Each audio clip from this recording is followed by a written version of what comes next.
What if you could experience every single day of your magical education at Hogwarts, from the moment you first stepped off the train to your final peaceful night in the castle?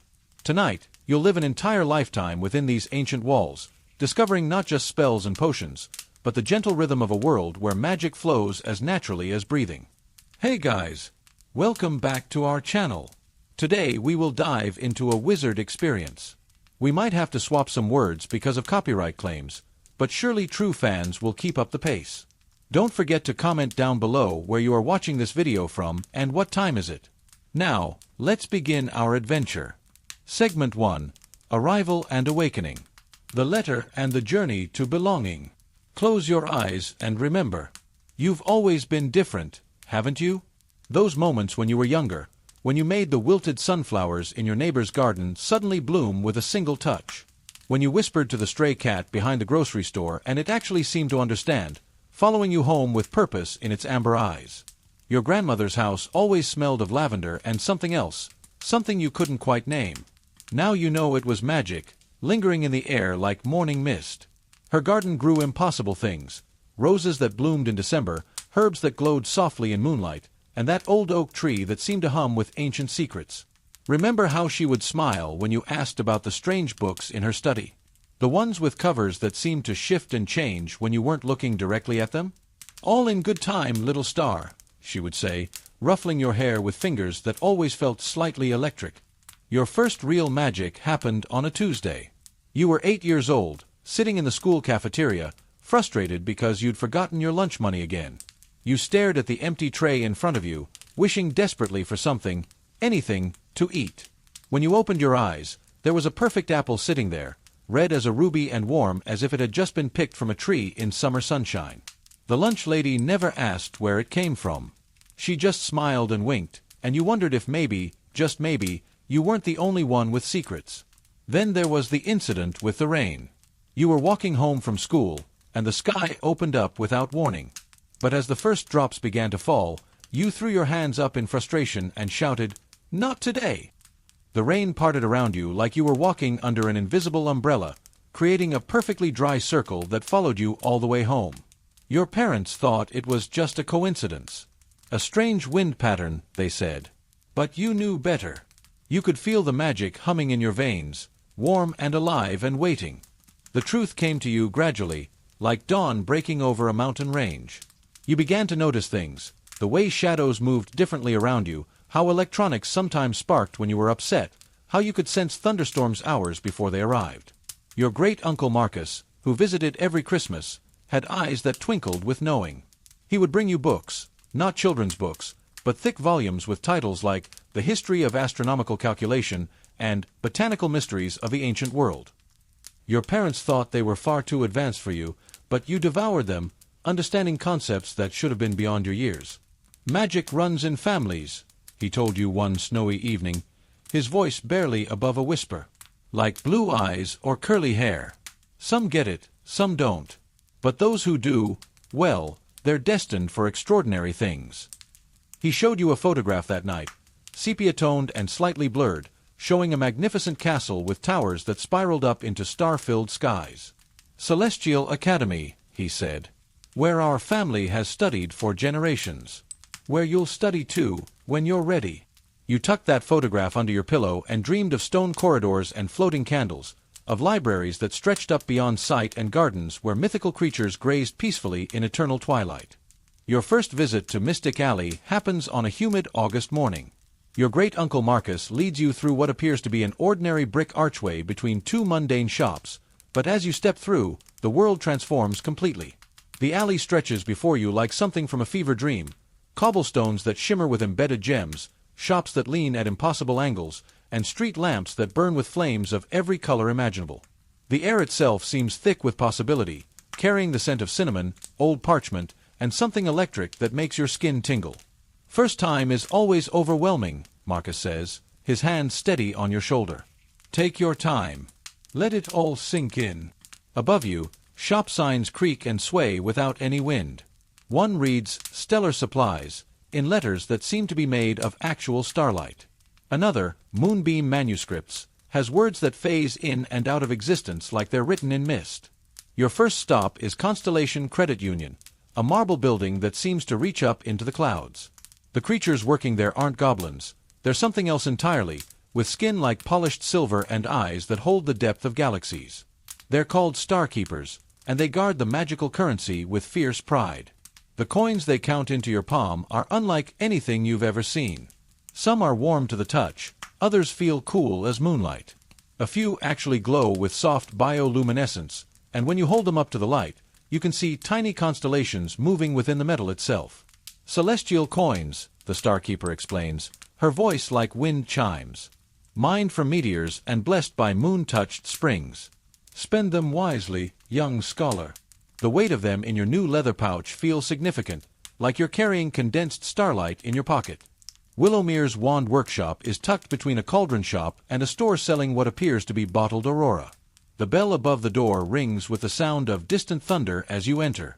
The shop is narrow and deep, with shelves stretching up into shadowy heights.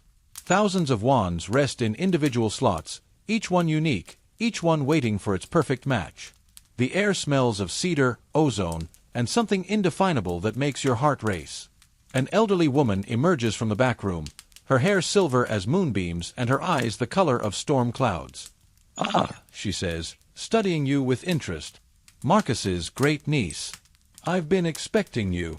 She moves between the shelves with practiced grace, occasionally pulling out a wand and studying it thoughtfully before shaking her head and returning it to its place. "Not that one. No, too aggressive. This one's too timid." Then she stops, reaches up to a high shelf, and pulls down a wand that seems to pulse with inner light. "Elm wood," she says, holding it reverently. 14 inches, with a core of phoenix song crystallized into solid form. "Very rare, very powerful." The moment she places it in your hand, warmth spreads up your arm like liquid sunlight. The wand feels alive in your grip, and tiny sparkles of golden light dance around your fingers. It's perfect, an extension of yourself that you didn't know you were missing. "Yes," the wand maker says, smiling. "That's the one. It chose you the moment you walked through the door." Your school supply list is written on paper that shimmers like fish scales, and the items needed are wonderfully strange. You need cauldrons made from meteoric metal, quills that write in ink that changes color with your mood, and books that literally contain living knowledge. The words rearrange themselves as you read, adapting to your learning style. At Cosmic Clothing, you're fitted for robes that seem to be cut from the night sky itself.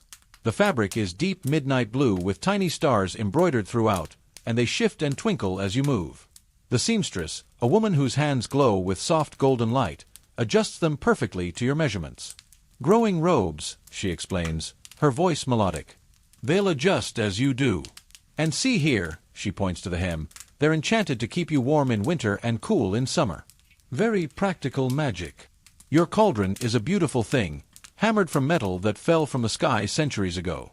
It's surprisingly light but feels incredibly sturdy, with symbols etched around the rim that seem to glow when you're not looking directly at them. The bookstore, Infinite Wisdom, is a marvel. Books float gently through the air, organizing themselves by subject and reading level. Your required texts flutter down from the ceiling like friendly birds, landing gently in your arms. Introduction to Elemental Studies feels warm to the touch, while The Fundamentals of Astral Projection seems to weightlessly hover in your hands. All around you, other families are preparing for the school year. A mother helps her nervous son choose between 2 crystal balls, while a father explains to his daughter why she can't have a pet dragon. "They're not allowed in the dormitories, sweetheart. How about a nice astral cat instead?" You overhear conversations that would sound completely insane in the ordinary world but feel perfectly natural here. Did you remember to pack your constellation chart? Make sure you write. The postal phoenixes are very reliable this time of year. I expect you to make us proud, but remember, grades aren't everything. Kindness and wisdom matter more than perfect test scores. The sense of community is overwhelming. These people understand something about you that you're only just beginning to understand about yourself. You're not weird or different. You're magical, and you belong here. The train to Celestial Academy doesn't leave from an ordinary station. At exactly 11:47 p.m., you stand on platform 9 3/4, cleverly hidden behind a coffee shop that only magical people can see, watching as the most beautiful locomotive you've ever seen glides silently into the station. The Midnight Express is painted in deep purple and silver, with windows that seem to show not just the outside world but glimpses of distant galaxies. Steam rises from its chimney in spirals that form temporary constellations before dissolving into the night air. The entire train seems to pulse with gentle bioluminescence, like a living thing. "All aboard!" calls the conductor, a woman whose uniform seems to be cut from the same fabric as the night sky. Next stop, Celestial Academy. Mind the gap between worlds. The train's interior is even more magnificent than its exterior. The corridors are lined with windows that show not just the passing landscape but scenes from other times and places. Sometimes you glimpse medieval castles, sometimes futuristic cities, sometimes landscapes that exist only in dreams. You find an empty compartment and settle in, your new robes rustling softly as you adjust the seat. The upholstery is soft as clouds and seems to mold itself to your body for perfect comfort. Outside your window, the ordinary world begins to fade as the train picks up speed. Just as you're starting to feel nervous about the journey ahead, your compartment door slides open and a girl about your age peeks in. She has wild curly hair that seems to have a mind of its own and eyes the color of deep forest pools. "Mind if I sit?" she asks, already juggling an armload of books, a travel cage containing what appears to be a small dragon, and a bag that keeps changing colors. "I'm Luna. Well, actually Luna Marie Starweaver, but everyone just calls me Luna. This is my first year too, and I'm absolutely terrified but also incredibly excited, which is a very strange combination of emotions, don't you think?" She settles in across from you, and immediately the compartment feels less lonely. Her little dragon, which she explains is actually a pseudo-dragon, completely harmless and excellent at finding lost socks, perches on her shoulder and regards you with intelligent amber eyes. "I've been reading about the Academy all summer," Luna continues, pulling out a book that seems to be writing itself as she speaks. "Did you know that the towers actually extend into other dimensions? And that the library contains books that haven't been written yet? I can't wait to see the astronomical observatory. They say you can see the birth of new stars from there." Soon you're joined by two more students. Alex, a quiet boy with silver-streaked hair who seems to make electronics work better just by being near them, and Sage, whose family has attended Celestial Academy for 8 generations and who seems to know everything about everything. "Don't worry about the sorting," Sage says kindly when you mention your nervousness. "The Celestial houses choose based on your potential, not your current abilities. Stella House values wisdom and intuition, Cosmos House prizes creativity and innovation, Astra House celebrates courage and leadership, and Nebula House honors loyalty and dedication. You'll end up exactly where you're meant to be." As the train travels through the night, the landscape outside your window becomes increasingly fantastical. You pass through forests where the trees glow with soft bioluminescence, over bridges that span rivers of liquid starlight, and through tunnels carved from single enormous crystals that cast rainbow patterns on the train's walls. The trolley service is run by a cheerful woman who offers delicacies you've never imagined. Chocolate that tastes like different emotions, crackers that pop like fireworks in your mouth, and fruit that changes flavor with every bite. Luna buys enough for everyone, insisting that sharing magical food is the best way to start new friendships. You talk for hours about everything and nothing. Alex reveals that he accidentally turned his bedroom into a portal to the school's library last month and spent 3 days reading before anyone found him. Sage demonstrates how their family's hereditary magic allows them to see glimpses of possible futures, though they're careful to explain that these are just probabilities, not certainties. Luna shares stories about growing up in a family of star map makers, where the ceiling of every room showed different constellations and the garden grew flowers that only bloomed during eclipses. "Magic makes everything more beautiful," she says simply, and you realize she's absolutely right. As dawn begins to break, though the sky outside shows not ordinary sunrise but ribbons of cosmic light in impossible colors, the train begins to slow. Through the window, you catch your first glimpse of your destination, and your breath catches in your throat. Celestial Academy rises from an island in the middle of a lake that reflects not the sky above, but the depths of space itself. The castle is magnificent. Towers that spiral up into the clouds, bridges that arc between buildings like frozen lightning, and gardens that seem to float in mid-air. The architecture is like nothing you've ever seen, as if someone took the most beautiful buildings from every era and every culture and wove them together with starlight. Gothic spires reach toward the heavens next to graceful minarets, while classical columns support bridges that seem to be made of solidified aurora. "It's even more beautiful than the pictures," Luna whispers, pressing her face to the window. The train glides to a stop at a platform that appears to be carved from a single enormous pearl. As you gather your belongings, your heart pounds with anticipation. This is it, the beginning of your magical education, the start of your real life. Stepping off the train, you're immediately struck by the quality of the air. It's crisp and clean, with undertones of ozone and something floral that you can't quite identify. The platform bustles with activity as students reunite with friends and first years look around in wonder. A tall figure approaches, not a giant, but a woman whose presence seems to fill the entire space around her. She has kind eyes and a voice that carries clearly without being loud. First years, welcome to Celestial Academy. I am Professor Nightshade, and I'll be escorting you to the castle. Please, follow me to the boats. The boats are like everything else here, beautiful and slightly impossible. They're made of what appears to be crystallized moonlight, and they glide across the star-reflecting lake without any visible means of propulsion. As you settle into your boat with Luna, Alex, and Sage, you trail your fingers in the water and are amazed to find it warm and slightly effervescent, like you're sailing through liquid starlight.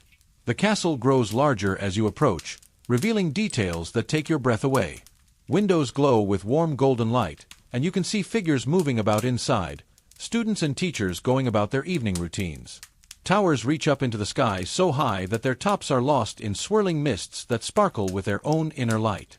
Look, Alex points upward, and you follow his gaze to see that the stars above the castle are moving, forming patterns and constellations that shift and change as you watch. The whole sky is different here. Professor Nightshade's voice carries across the water. What you're seeing is the Academy's true nature.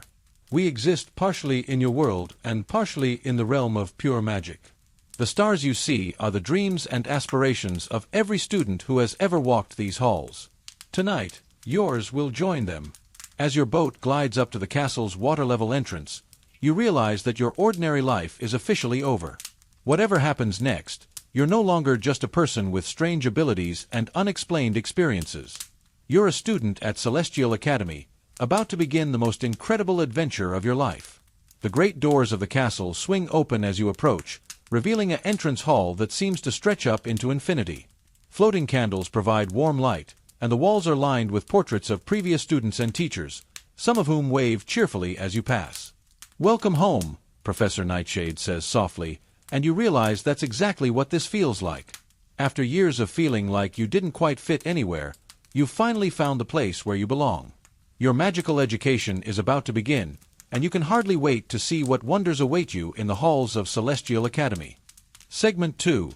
Daily Life in the Magical World. The Rhythm of Magical Learning. Welcome back to your journey through the halls of a magical school. In this segment, we'll explore the gentle rhythms that define daily life in a world where magic flows through every moment, from the first light of dawn to the quiet settling of night. This is about more than just learning spells. It's about discovering the profound comfort found in magical routine, the deep satisfaction of mastering ancient arts, and the irreplaceable bonds formed with fellow students who share this extraordinary journey. The first sensation that greets you each morning isn't the harsh blare of an alarm clock, but something far more gentle and magical. Perhaps it's the soft rustle of heavy curtains being drawn back by invisible hands, moving with a whispered sigh as they reveal the world beyond your dormitory windows. Or maybe it's the quiet padding of bare feet across cool stone floors, the sound somehow both familiar and eternally mysterious in this ancient castle. Your dormitory awakens gradually, naturally, like a flower opening to the sun. There's no rush, no jarring transition from sleep to wakefulness. Instead, consciousness returns slowly, filtered through the comfortable haze of dreams that often linger in magical places.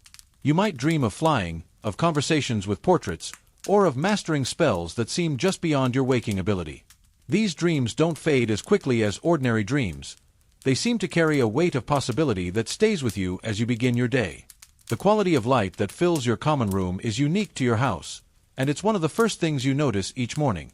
If you're among the brave at heart, golden warmth spills through tall, arched windows that have witnessed centuries of student life. The light seems to have substance, weight, as it illuminates the crimson tapestries that hang from stone walls. These tapestries don't just decorate the room, they tell stories, their images shifting subtly in the changing light, revealing new details each time you look. The fireplace crackles with a fire that never truly dies, its flames dancing with colors that ordinary fires don't possess. Sometimes you catch glimpses of deeper hues, purples and greens that flicker just at the edge of perception. The sound is hypnotic, a constant gentle popping and whispered roar that becomes the soundtrack to countless conversations, study sessions, and quiet moments of reflection. For those who value cunning and ambition, your common room beneath the lake offers a completely different kind of morning magic. Silver-green light filters through the water above, creating an underwater cathedral effect that transforms the space into something otherworldly.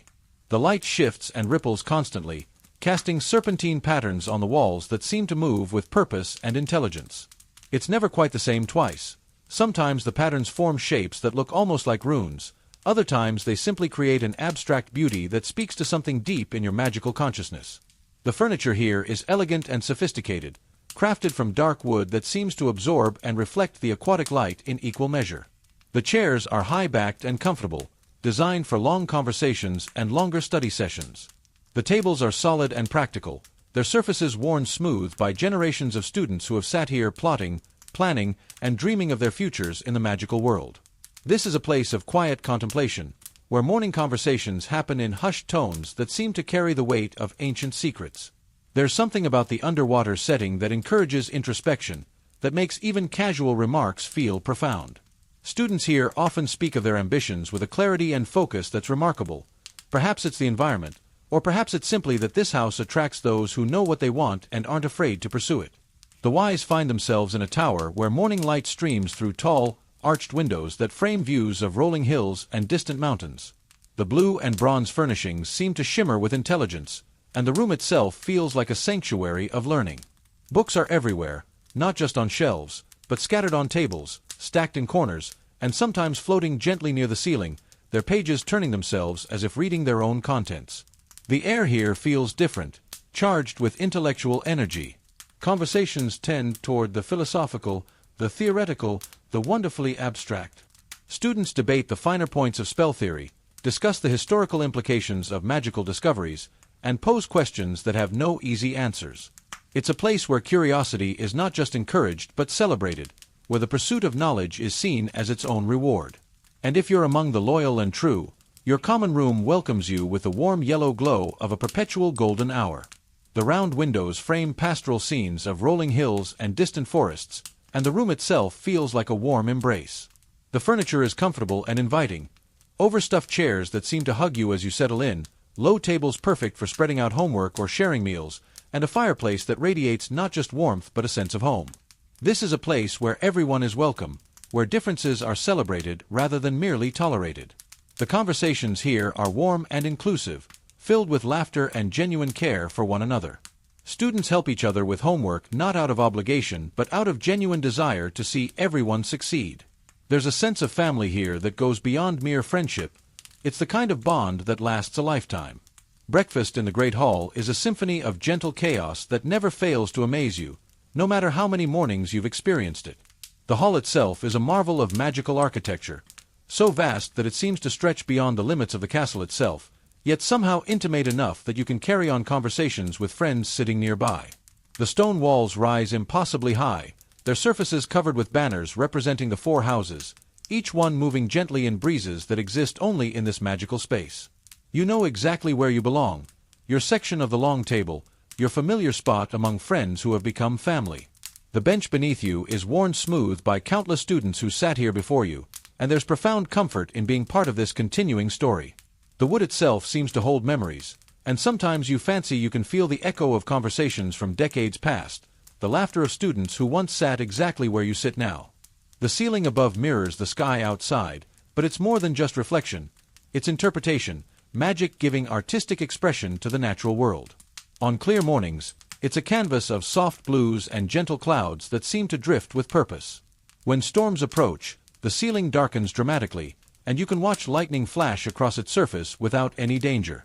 During snow, fat flakes fall from the magical sky but vanish before they reach the tables, creating a winter wonderland that's beautiful without being cold. The floating candles above have burned low through the night, their warm light mixing with the natural illumination to create a glow that makes everyone look a little more magical than they did the day before. These aren't ordinary candles. They burn with flames that shift color subtly, and their light has a quality that seems to enhance rather than merely illuminate. Under their glow, ordinary faces look noble, Tired eyes seem bright with possibility, and even the most mundane breakfast conversation takes on an air of importance. Then comes the morning mail delivery, a spectacle that never loses its wonder, no matter how many times you witness it. The great doors at the end of the hall swing open with a sound like distant thunder, and in they come, a living cloud of wings and feathers that transforms the entire atmosphere of the hall. Tawny owls, great greys, tiny screech owls, and the occasional magnificent eagle owl, each one a masterpiece of natural design, each one perfectly adapted to its role as a messenger in the magical world. They swoop and soar through the hall with practiced precision, their flight patterns creating an aerial ballet that's both chaotic and perfectly choreographed. Each owl knows exactly where their delivery belongs, guided by magic that's older than the castle itself. The rustle of hundreds of wings creates a sound like gentle applause, like the whisper of pages turning in a vast library, like the breath of the magical world itself. You scan the sky hopefully for a familiar silhouette, perhaps your family owl, recognizable by the way it tilts its head or the particular pattern of its flight. When your letter arrives, dropped gently beside your porridge bowl with the soft thud of good news, you feel that warm connection to home, even as you're surrounded by your new magical family. The envelope bears your name in familiar handwriting, and there's something magical about seeing your name written by someone who loves you, knowing that this simple piece of parchment has traveled through the magical postal system to reach you. Opening the letter is a ritual in itself. The parchment feels different from ordinary paper, thicker, with a slight texture that speaks of quality and care. The ink seems to shimmer slightly, as if the very act of writing has imbued it with a touch of magic. Your family's words bridge the gap between your old life and your new one, sharing news from home while acknowledging the incredible journey you're on. The Daily Prophet arrives with its moving photographs and headlines that shift and change as you read them. The paper itself is a marvel of magical journalism, thick enough to handle the constantly changing images, with a slight shimmer that catches the light and makes the words seem to dance on the page. The photographs don't just move, they tell stories, showing key moments from news events with a clarity and immediacy that static images could never achieve. Students pass sections back and forth, pointing at moving pictures and debating the latest news from the magical world. These conversations are more than just casual discussion. They're your introduction to the broader magical community, your way of understanding how the world beyond the castle walls functions. The sports section shows Quidditch matches in miniature, the players zooming across the page with remarkable speed and precision. The weather report includes warnings about magical storms and advice for dealing with enchanted fog. Morning conversations flow around you like a gentle stream, each one adding to the rich tapestry of communal life. Someone worries aloud about the upcoming Transfiguration essay, their voice carrying the particular anxiety that comes with wanting to succeed in a subject that seems to defy logic.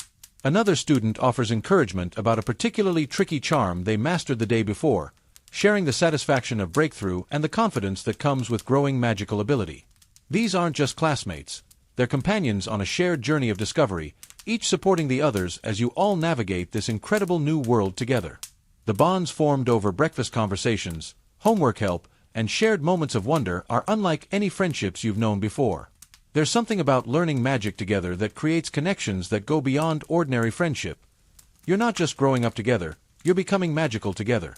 Your first class of the day is Transfiguration, and as you climb the stairs to Professor McGonagall's classroom, you feel that familiar mixture of anticipation and nervous energy that comes with approaching a subject that continues to challenge and amaze you. The staircase itself is a reminder that you're in a magical place. The steps are worn smooth by centuries of student feet, and the handrail seems to adjust its height subtly to accommodate each person who grasps it.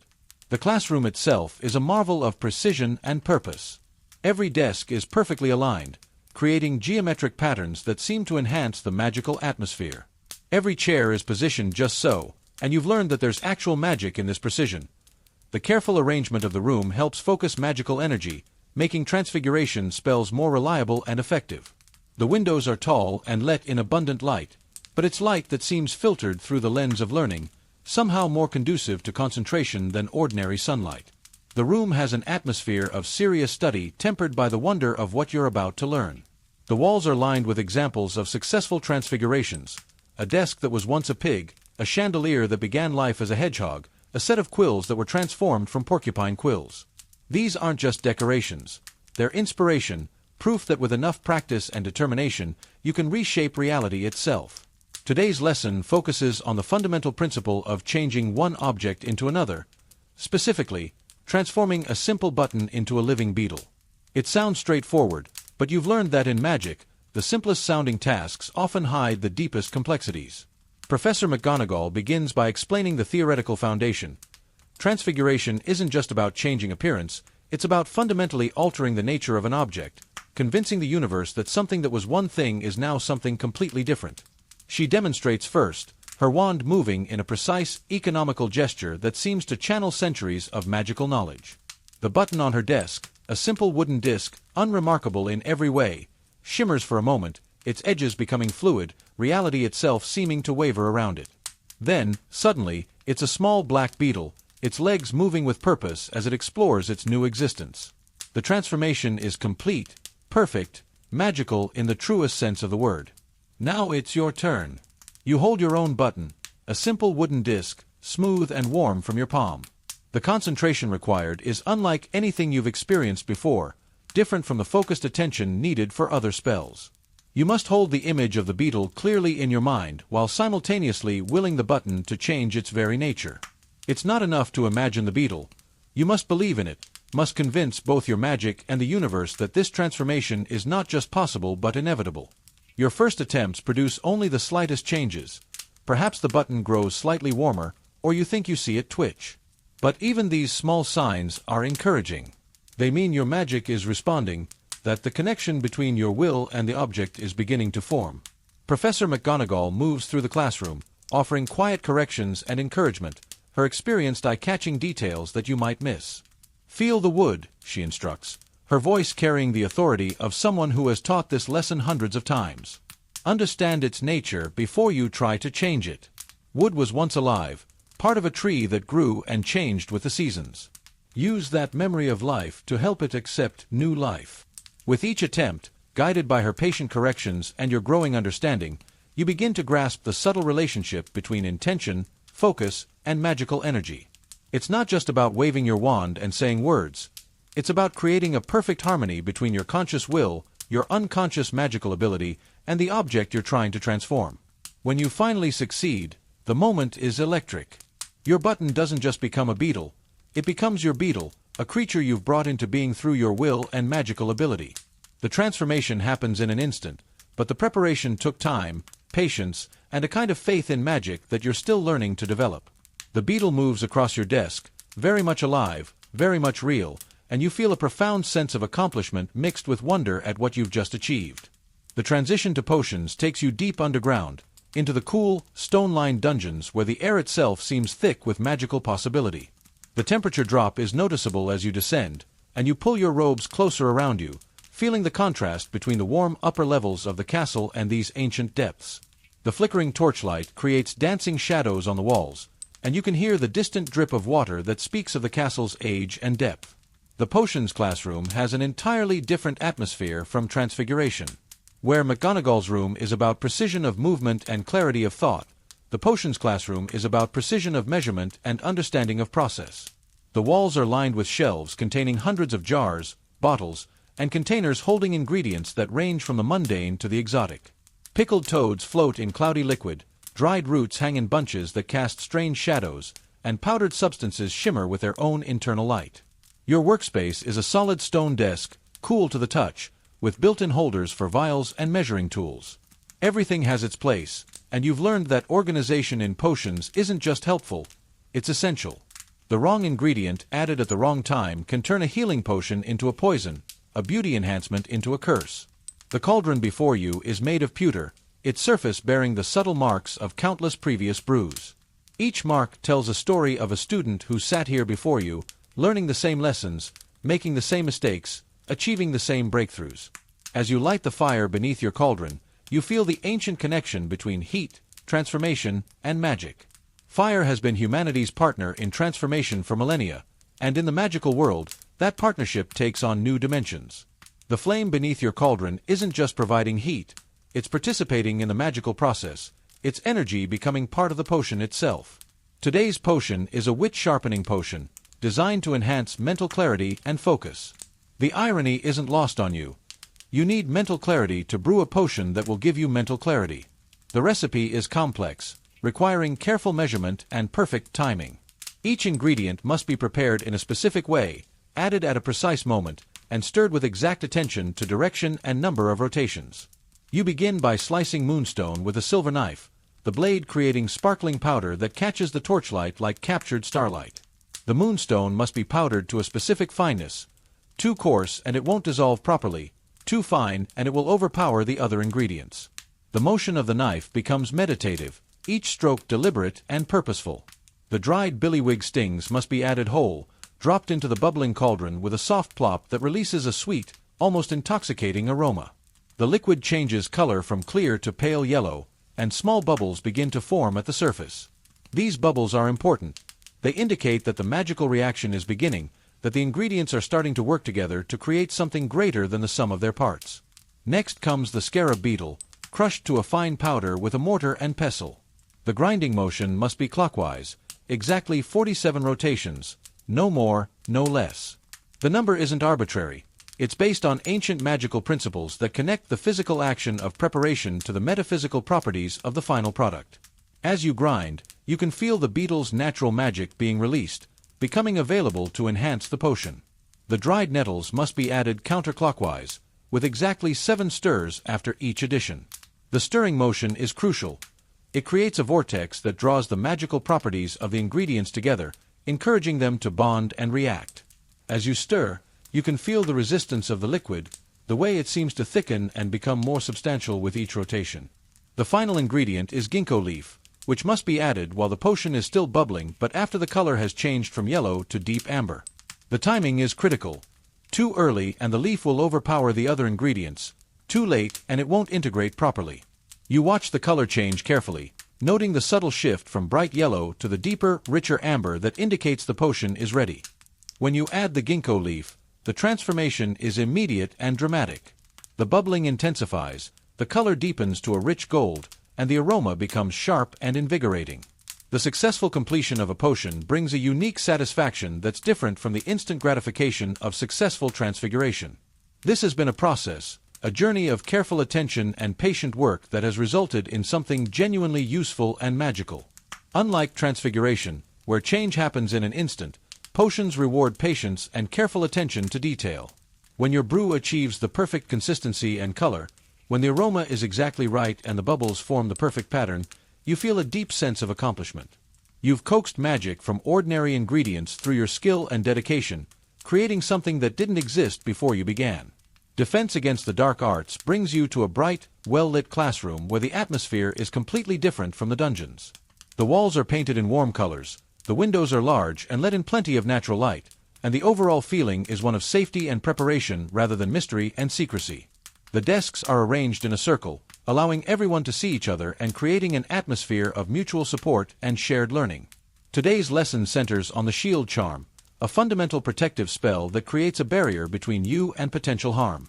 The professor begins by explaining the theory behind protective magic. It's not just about blocking attacks, but about creating a zone of safety that reflects your inner strength and determination. The shield isn't just a magical construct, it's a physical manifestation of your will to protect yourself and others. Learning defensive magic carries a weight of responsibility that's different from other subjects. As you practice the wand movement, a sharp, upward flick followed by a slight rotation, you're not just learning a spell, you're developing the confidence to protect yourself and others. The motion must be decisive, confident, because uncertainty weakens the shield. Doubt creates gaps that allow harmful magic to pass through. The incantation, protego, must be spoken with conviction. The word itself means, I protect, in Latin, and speaking it aloud is a declaration of your intent to stand against whatever threatens you. The first time you successfully cast the charm, you feel a subtle shift in the air in front of you, a slight shimmer that indicates the presence of your magical protection. The invisible shield that forms in front of you represents more than magical ability. It's a symbol of your growing strength and capability. When the professor demonstrates by having students cast harmless jinxes at your shield, watching them bounce away harmlessly, you feel a profound sense of empowerment. You're not just learning to defend yourself, you're learning to be brave, to stand your ground, to protect those who can't protect themselves. The practice becomes more intensive as the lesson progresses. Students pair up to practice defensive techniques, taking turns casting minor hexes and blocking them with shields. The classroom fills with the sounds of magical combat, the whoosh of spells being cast, the faint pop of shields absorbing impacts, the encouraging words of students helping each other improve their technique. When it's your turn to maintain the shield while others test it, you feel the magical energy flowing through you, creating a barrier that's both invisible and absolutely real. Each spell that hits your shield sends a small shock through your wand arm, but it's not painful. It's confirmation that your magic is working, that you're successfully protecting yourself. There's something profoundly empowering about knowing you can defend yourself and those you care about. The lesson concludes with a discussion of the ethical implications of defensive magic. Protection spells are considered among the most noble forms of magic, but they require constant vigilance and practice. The professor emphasizes that the ability to defend oneself comes with the responsibility to defend others, particularly those who are vulnerable or unable to protect themselves. Herbology takes you outside to the greenhouses, where the afternoon sun warms the glass and creates a humid, earthy environment that's perfect for magical plants. The transition from the castle's stone corridors to the living world of the greenhouse is always refreshing, like stepping from one world into another. The smell hits you immediately: rich soil, growing things, and something indefinably magical that makes the air itself seem alive with potential. Greenhouse 3 is where the more advanced students work, and it's filled with plants that would be impossible in the non-magical world. Venomous tentacula writhe in their pots, their purple tendrils reaching out to grasp anything that comes too close. Mandrakes sleep in their soil, their humanoid forms visible through the dirt, waiting to be harvested when they're fully mature. Bouncing bulbs hop energetically in their containers, their energy barely contained by the magical barriers that keep them from escaping. Your task today involves working with these bouncing bulbs, plants that, true to their name, bounce energetically when disturbed. The challenge is repotting them without getting bounced across the greenhouse, a task that requires both quick reflexes and a gentle touch. You work with thick dragonhide gloves that protect your hands but still allow you to feel the plant's energy and vitality. The soil you're working with isn't ordinary earth. It's been enriched with dragon dung fertilizer, which gives it a rich, loamy smell and a slightly warm temperature that indicates its magical properties. The fertilizer is expensive and difficult to obtain, but it's essential for growing the more exotic magical plants. As you work, you can feel the energy in the soil, the way it seems to pulse with life and possibility. Each bouncing bulb has its own personality, its own pattern of movement and energy. Some are more active than others, some seem more cooperative, and some appear to be testing your patience and skill. As you carefully lift each bulb and place it in its new pot, you marvel at how the roots seem to reach eagerly toward the enriched soil, as if the plants themselves understand they're being cared for. The work is physical in a way that's different from classroom magic. Your hands get dirty, your back gets sore from bending over the plant benches, and by the end of the session, you smell like earth and growing things. But there's something deeply satisfying about working with living magical creatures, learning to understand their needs and respond to their nature. It's a different kind of magic than waving wands and speaking incantations. It's the magic of growth, of nurturing, of partnership between human and plant. When you successfully repot a particularly energetic bulb, it settles into its new home with what can only be described as a satisfied sigh. The plant seems to relax, its bouncing becoming gentler, more rhythmic, as if it's content with its new situation. You feel the deep satisfaction of nurturing magical life, of being part of the ancient partnership between humans and the growing world. The greenhouse work concludes with a lecture on the care and feeding of magical plants. Professor Sprout explains that magical plants are more than just ingredients for potions. They're living creatures with their own needs, preferences, and personalities. Learning to work with them successfully requires patience, observation, and respect for their nature. The best herbologists, she explains, are those who can communicate with plants, who understand their needs and respond appropriately. Your final class of the day is astronomy, though it won't meet until well after dinner. The anticipation builds throughout the evening as you complete other homework, knowing that while your classmates are settling into their dormitories, you'll be climbing the tall tower to study the stars. There's something special about astronomy class. It's the only subject that takes you completely outside the castle, that connects you directly to the larger universe beyond the magical world. The climb to the astronomy tower is long and winding, up staircases that seem to go on forever. By the time you reach the top, you're breathing hard, but the effort is worth it. The tower opens onto a circular platform with a magnificent view of the Scottish Highlands, and the night sky spreads out above you like a vast black canvas dotted with diamonds. The astronomy tower at midnight is a place of profound peace and wonder. The Scottish Highlands stretch out below you, invisible in the darkness except for the occasional glimmer of water reflecting starlight. The castle itself is mostly dark, with only a few windows showing the warm glow of oil lamps or candles. The air is crisp and clean, carrying the scent of pine and something wild that speaks of ancient magic woven into the very landscape. Your telescope becomes an extension of your eyes, bringing distant celestial bodies into sharp focus. The instrument itself is a marvel of magical engineering. It automatically adjusts for atmospheric conditions, focuses perfectly on whatever celestial object you're studying, and even provides magical magnification that reveals details invisible to ordinary telescopes. Through its lens, Jupiter's moons become tiny points of light dancing around their giant parent, Mars reveals its rusty surface features, and distant galaxies show their spiral structure. Tonight's lesson focuses on the movement of the planets and their influence on magical phenomena.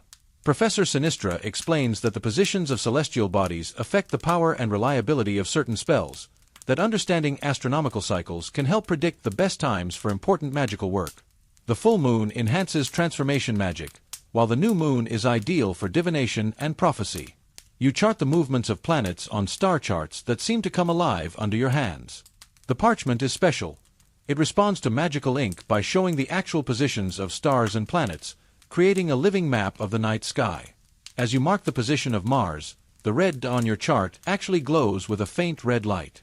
When you note the phase of the moon, a small silver crescent appears in the appropriate position. There's something deeply meditative about astronomical observation.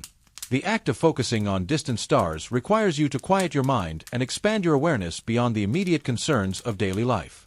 Up here, surrounded by the vast night sky, you feel connected to something much larger than yourself, yet also deeply grounded in your own magical education. The professor points out constellations that have special significance in the magical world. The constellation of the Dragon is rising in the east, which indicates that protective magic will be particularly strong for the next few weeks.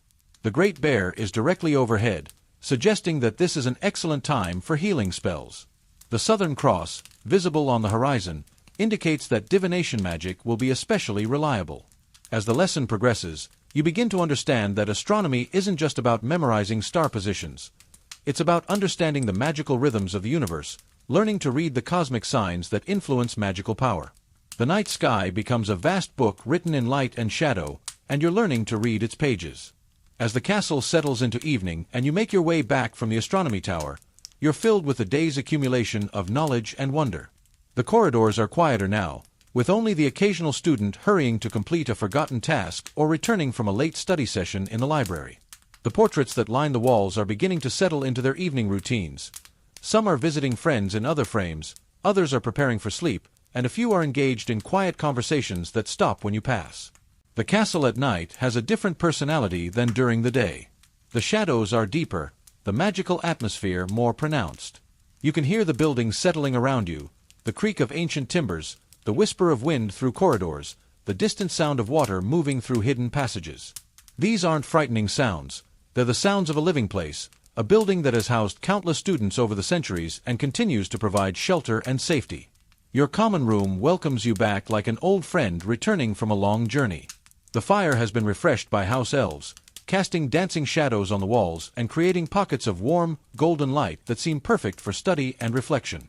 The flames dance with colors that seem to respond to the magical atmosphere of the room, sometimes deep gold, sometimes flickering blue, occasionally showing hints of green or purple that speak of the magic that permeates every stone of the castle. You claim your favorite spot, perhaps a worn leather armchair that seems to mold itself to your body, its cushions bearing the impression of countless students who have sat there before you. Or maybe you prefer a comfortable spot on the carpet near the fire, where you can spread out your books and parchments and feel the warmth on your face as you work. The furniture in the common room isn't just functional. It's magical, enchanted to provide comfort and support for the students who use it.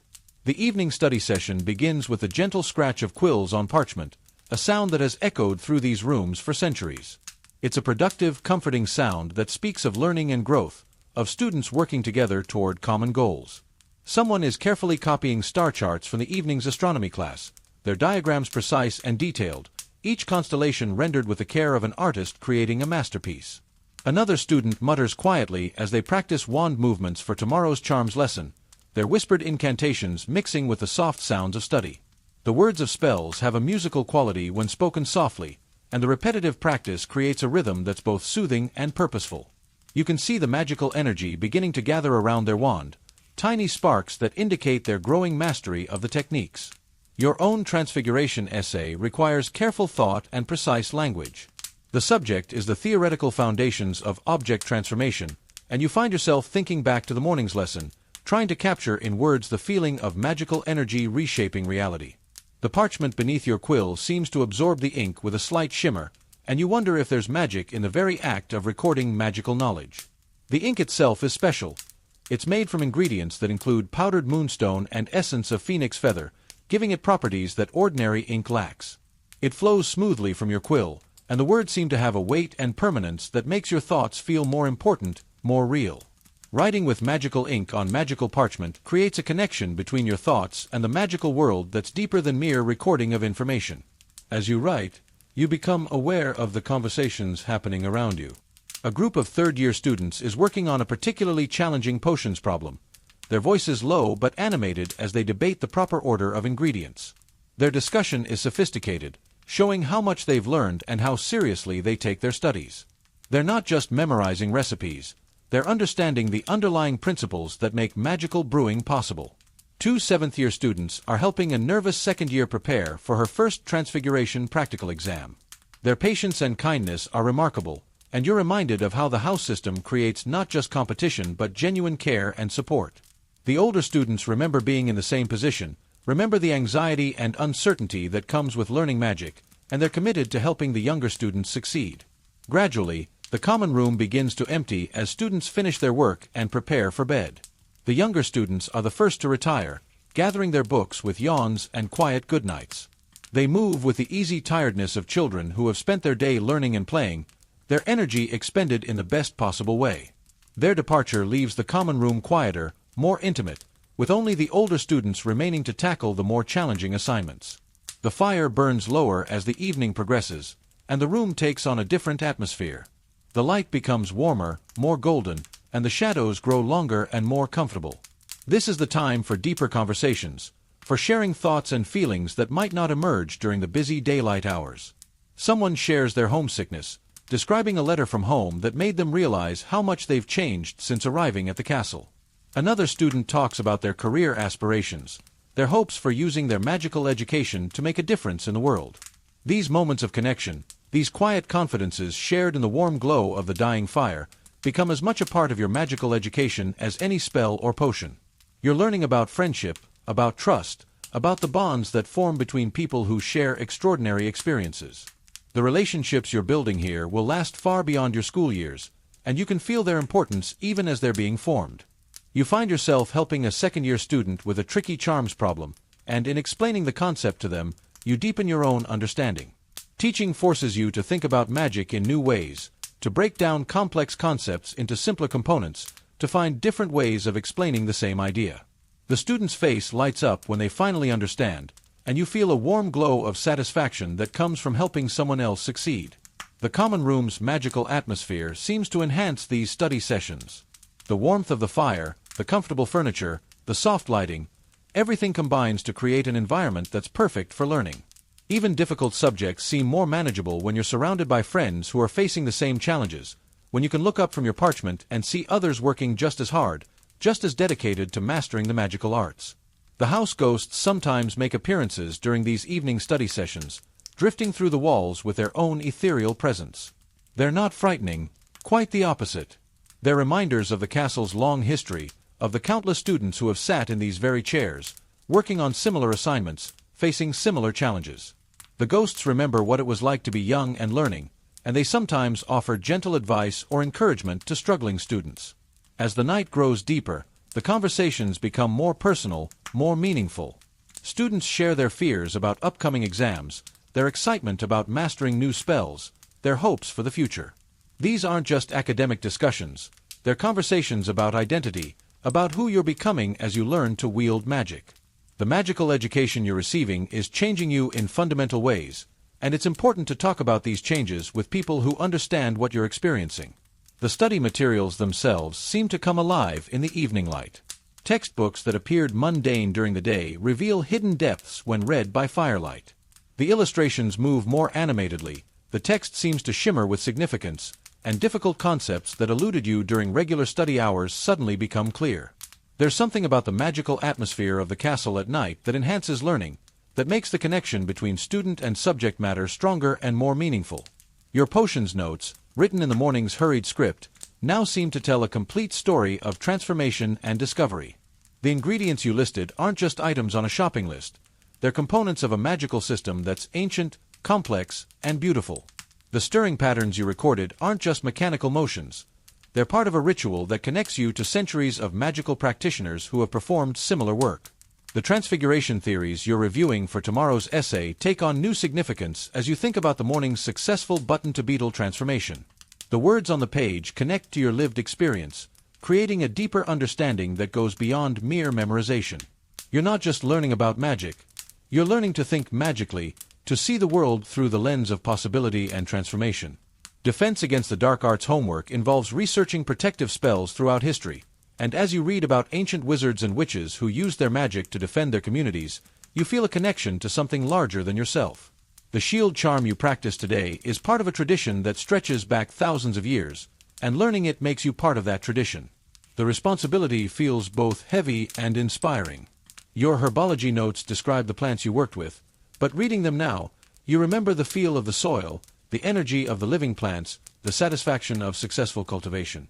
The technical descriptions of root systems and growth patterns become vivid memories of actual experience, creating a kind of knowledge that's both intellectual and visceral. The astronomy charts you created on the tower become maps of wonder as you review them. Each star position you recorded represents a moment of connection with the universe, a point of light that traveled across vast distances to reach your telescope. The planetary movements you tracked are part of cosmic cycles that influence magical practice, and understanding them makes you feel like you're learning the language of the universe itself. Finally, as the common room fire burns down to glowing embers and the last of the older students begin to pack up their materials, you make your way to the dormitory. The corridors are nearly empty now, lit only by the occasional torch or magical light that never goes out.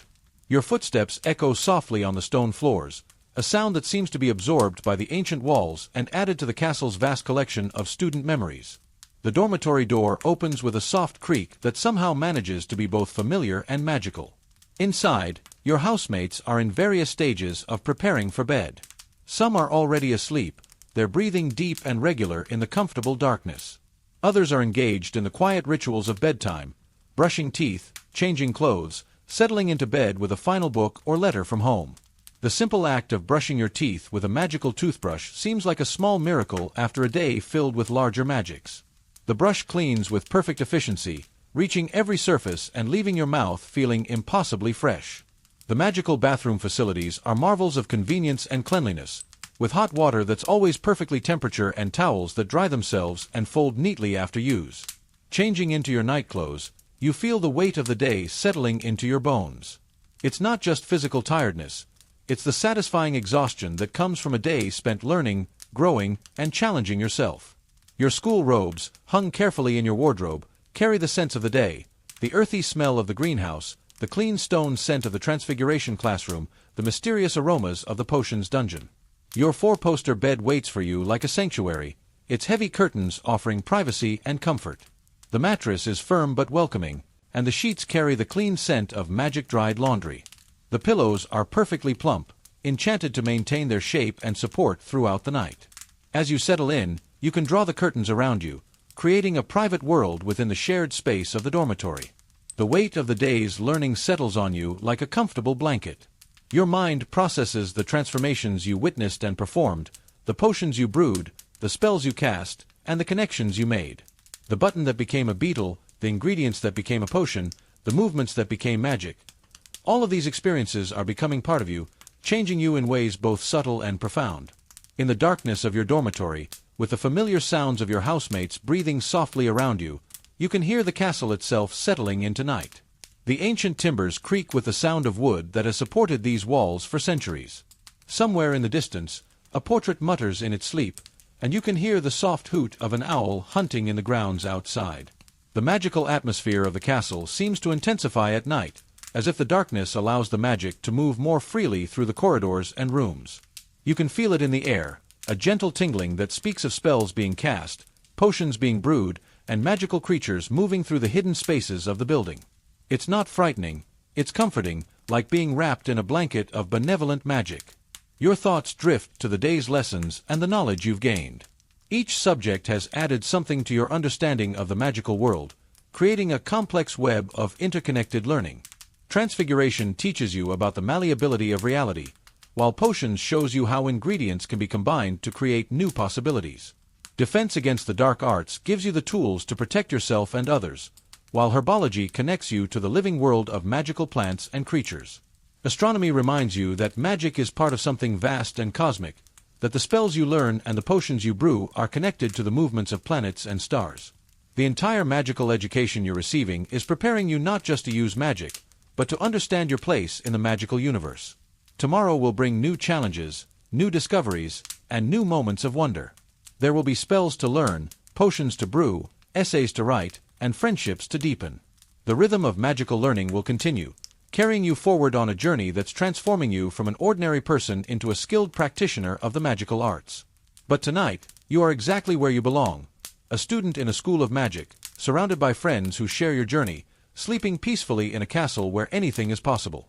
The gentle rhythm of magical learning has become the heartbeat of your existence, and you drift off to sleep knowing that you are living a life most people can only dream of. The last sound you hear before sleep takes you is the distant chiming of a magical clock, marking the passage of time in a place where time itself seems to move differently. The chimes seem to carry a message, that you are part of something ancient and wonderful, that your magical education is connecting you to countless students who have walked these halls before you, and that the magic you're learning will stay with you for the rest of your life. In your dreams, you continue to learn. You dream of successful spells, of perfect potions, of magical creatures that teach you their secrets. Your sleeping mind processes the day's lessons, reinforcing the connections between theory and practice, between intention and result. Even in sleep, you remain a student of magic, your unconscious mind weaving together the threads of knowledge into a tapestry of understanding. The castle sleeps around you, but it never truly rests. The magical protections that keep you safe continue their vigilant watch, the house elves work quietly to maintain the building, and the ghosts continue their eternal presence. The magical community that has become your home continues its gentle rhythm through the night, ensuring that when you wake, you'll be ready for another day of wonder, discovery, and growth. The rhythm of magical learning continues even in sleep, preparing you for tomorrow's lessons, tomorrow's challenges, and tomorrow's opportunities to grow in knowledge, wisdom, and magical ability.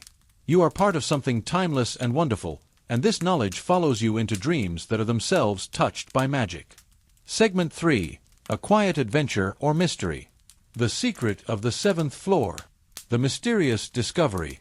The evening has wrapped Hogwarts in its familiar embrace of flickering torchlight and lengthening shadows. Dinner has long since ended, and the great hall's warmth has given way to the cooler air that flows through the castle's corridors after sunset.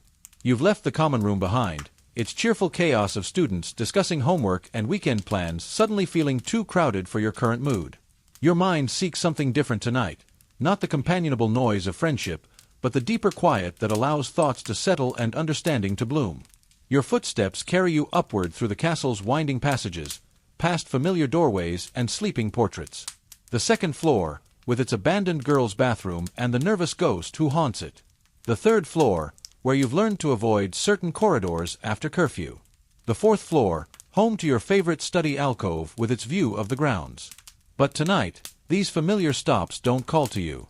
Instead, you find yourself climbing higher, drawn by an impulse you can't quite name.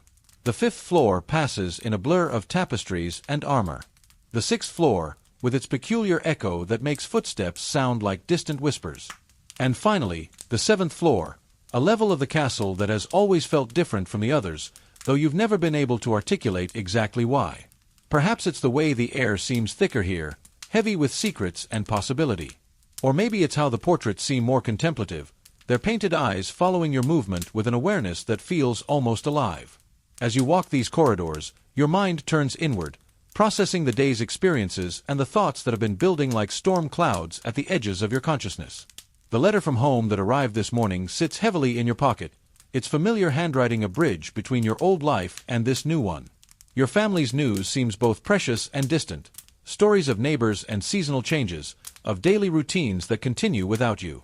Reading it brought a complex mix of emotions, love and longing, connection and separation, the bittersweet awareness that you're growing into someone your family doesn't yet fully know.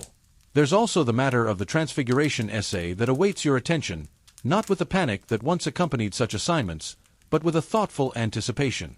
Professor McGonagall's latest lesson on the theoretical foundations of magical transformation has sparked questions that go beyond the requirements of any assignment. You find yourself wondering about the deeper principles at work, the way magic seems to respond not just to wand movements and incantations, but to the wizard's understanding of the fundamental nature of change itself. Most pressingly, you're aware of a growing need for space, not just physical space, but mental and emotional room to process these thoughts without the well-meaning interruptions of friends or the social expectations that come with communal living. Your dormitory, shared with roommates who have become dear friends, feels too full of other people's energy tonight. The common room, with its comfortable chaos and constant conversation, lacks the quietude your thoughts require. Even the library, usually a refuge, seems too public for the kind of deep reflection you're seeking. It's with these thoughts filling your mind, the need for solitude, for understanding, for a space that exists just for you, that you first notice the change in the corridor ahead. At first, it's nothing more than a subtle shift in the shadows, a suggestion that something is different about this particular stretch of wall. You've walked this passage before, many times, and you're certain it was unremarkable, just stone and tapestry, torch brackets and the occasional portrait. But now, as you approach with your mind full of longing for sanctuary, you see it clearly, a door that couldn't have been there moments before, yet appears as if it has always existed. The door is neither grand nor imposing, crafted from warm oak that seems to glow softly in the torchlight. Its brass fittings are polished to a gentle shine, and the handle is worn smooth by countless hands, as if generations of students have found their way to this entrance. Something about the door calls to you, not with urgency or demand, but with the gentle invitation of a friend who understands exactly what you need. There's no sense of danger or foreboding, no warning whisper from your magical instincts. Instead, you feel a profound sense of rightness, as if this moment has been waiting for you just as surely as you've been unknowingly searching for it. You approach slowly, your hand hovering over the handle. The metal is warm beneath your palm, heated not by fire but by something that feels like captured sunlight. The door opens without resistance, its hinges silent as if they've been perfectly maintained despite the apparent age of the wood. The movement is so smooth it seems to welcome you home. The room beyond takes your breath away, not through overwhelming grandeur but through its perfect understanding of what you need. It's as if someone has reached into the deepest recesses of your mind and drawn out every half-formed wish for the ideal sanctuary, then transformed those desires into physical reality. The space is neither too large nor too small, its proportions creating a sense of intimate comfort rather than overwhelming vastness or claustrophobic confinement. The walls curve gently inward, creating an embracing quality that makes you feel held rather than enclosed. They're lined with warm wood paneling that seems to glow with its own inner light, and the grain of the wood forms patterns that are almost hypnotic in their subtle complexity. Tapestries hang at intervals, their colors deep and rich but never harsh, depicting scenes of peaceful landscapes and gentle magical creatures that seem to move almost imperceptibly when you're not looking directly at them. The floor is covered in carpet so thick and soft that your footsteps make no sound at all. The color is a deep midnight blue that seems to contain flecks of silver and gold, like looking at a star-filled sky. The very act of walking across it feels like floating, as if the carpet absorbs not just sound but the weight of your worries. Windows line one wall, though by all rights they should open onto the interior of the castle rather than any external view. Yet they show a vista that seems to shift subtly as you watch, sometimes the moonlit grounds of Hogwarts, sometimes a gentle snowfall that couldn't possibly be falling in the current season, sometimes the first light of dawn touching distant mountains. The glass is so clear it seems almost absent, as if the views beyond are part of the room itself rather than something seen through a barrier. Comfortable chairs await you, arranged in a loose circle that suggests both solitude and the possibility of company. They're upholstered in rich fabrics that look like they would be perfect for curling up with a good book, their colors complementing the deep blue of the carpet. One chair in particular seems to call to you, its proportions and positioning exactly right for your frame, as if it has been waiting specifically for you to claim it. A small table sits beside this chair, its surface holding a cup of tea that steams gently in the warm air. Somehow, you know without testing that it will be exactly the temperature you prefer, prepared exactly as you like it. The cup itself is beautiful in its simplicity, made of fine china with delicate patterns that seem to tell stories of their own. Books line the walls on elegant shelves that reach from floor to ceiling, their spines creating a rainbow of colors and textures. But these aren't ordinary books. As you look at them, you realize that their titles seem to shift and change, as if the room is offering you exactly what you need to read at this moment. Some spines show the names of books you've been meaning to find, others display titles that spark immediate curiosity, and still others seem to contain knowledge you didn't even know you were seeking. The lighting comes from no visible source, yet everything is bathed in a warm, golden glow that reminds you of the most perfect reading light you've ever experienced. It's bright enough to read by without strain, yet soft enough to create an atmosphere of peace and contemplation. The light seems to emanate from the very air itself, as if the room has learned to glow with welcome. As you settle into the chair that seems made for you, you notice other details that speak to the room's careful attention to comfort. The temperature is perfect, neither too warm nor too cool, with just enough circulation to keep the air fresh without creating any sense of draft. The acoustics are such that even small sounds, the gentle clink of teacup against saucer, the soft whisper of pages turning, seem to be absorbed and transformed into part of the room's peaceful atmosphere. You pick up the cup of tea, and your first sip confirms what you somehow already knew. It's exactly as you like it, with just the right strength and sweetness, warming you from the inside out. The blend is familiar yet unique, containing hints of flavors that remind you of home without making you homesick, of comfort without complacency. As you sit in this perfect sanctuary, understanding begins to dawn like sunrise over the mountains visible through the impossible windows.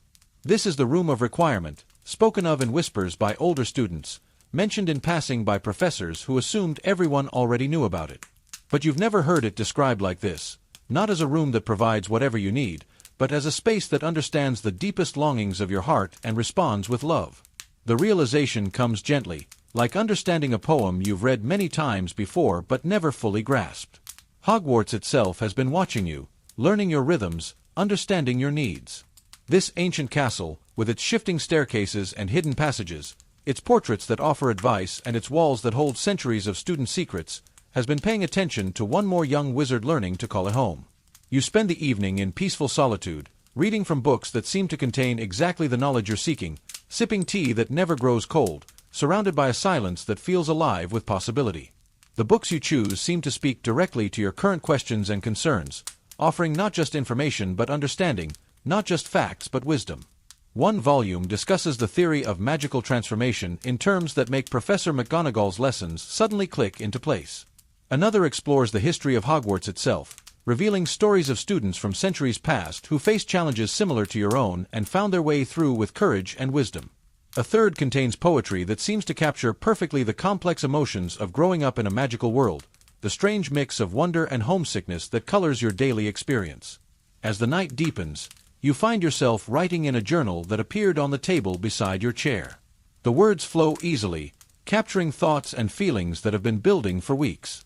You write about the strange experience of belonging to two worlds at once, about the way magic has become both natural and miraculous, about the friendships that are growing deeper with each passing day. When you finally leave, reluctantly but with a sense of profound gratitude, the door closes behind you with a soft click that sounds like a promise. You understand somehow that it will be there again whenever you need it, ready to provide this sanctuary whenever your heart calls for it. The corridor looks exactly as it did before, unremarkable and ordinary, but you carry with you the knowledge that extraordinary things can hide in plain sight, waiting for the right moment to reveal themselves. Walking back to your dormitory, you feel a sense of peace that goes beyond the merely physical comfort you've experienced. The room of requirement has given you something more precious than just a place to sit quietly. It has shown you that Hogwarts itself is aware of your needs, that the castle you're learning to call home is actively working to ensure your well-being and growth.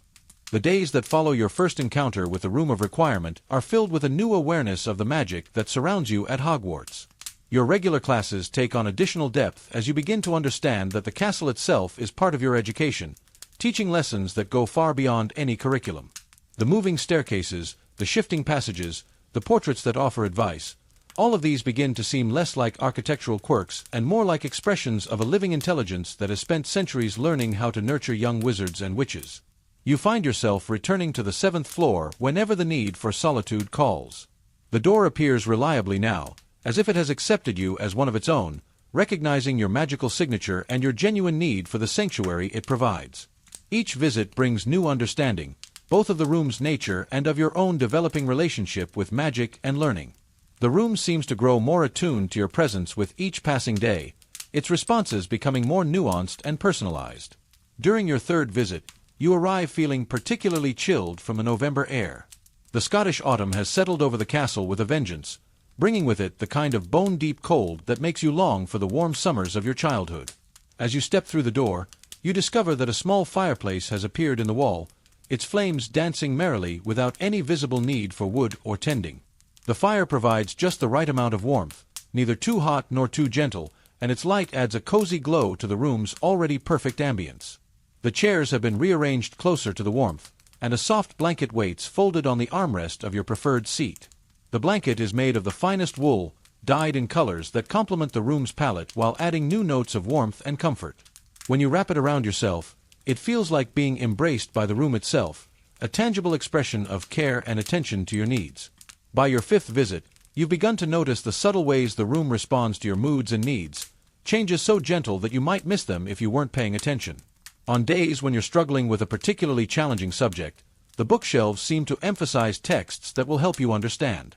Books on advanced transfiguration theory appear when you're puzzling over Professor McGonagall's latest assignment. Volumes on the history of magical creatures manifest when you're preparing for Professor Kettleburn's practical exams. Texts on herbology appear when you're trying to understand the complex relationships between magical plants and their environments. When you arrive feeling homesick, the room's response is even more subtle and touching.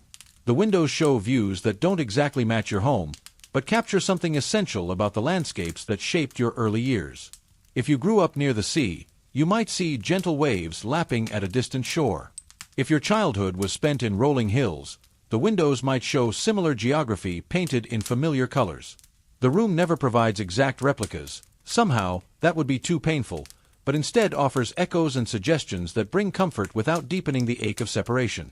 The room's relationship with the changing seasons becomes particularly apparent as autumn deepens into winter. The carpet grows thicker and more luxurious beneath your feet, its pile so deep that walking across it feels like moving through a cloud.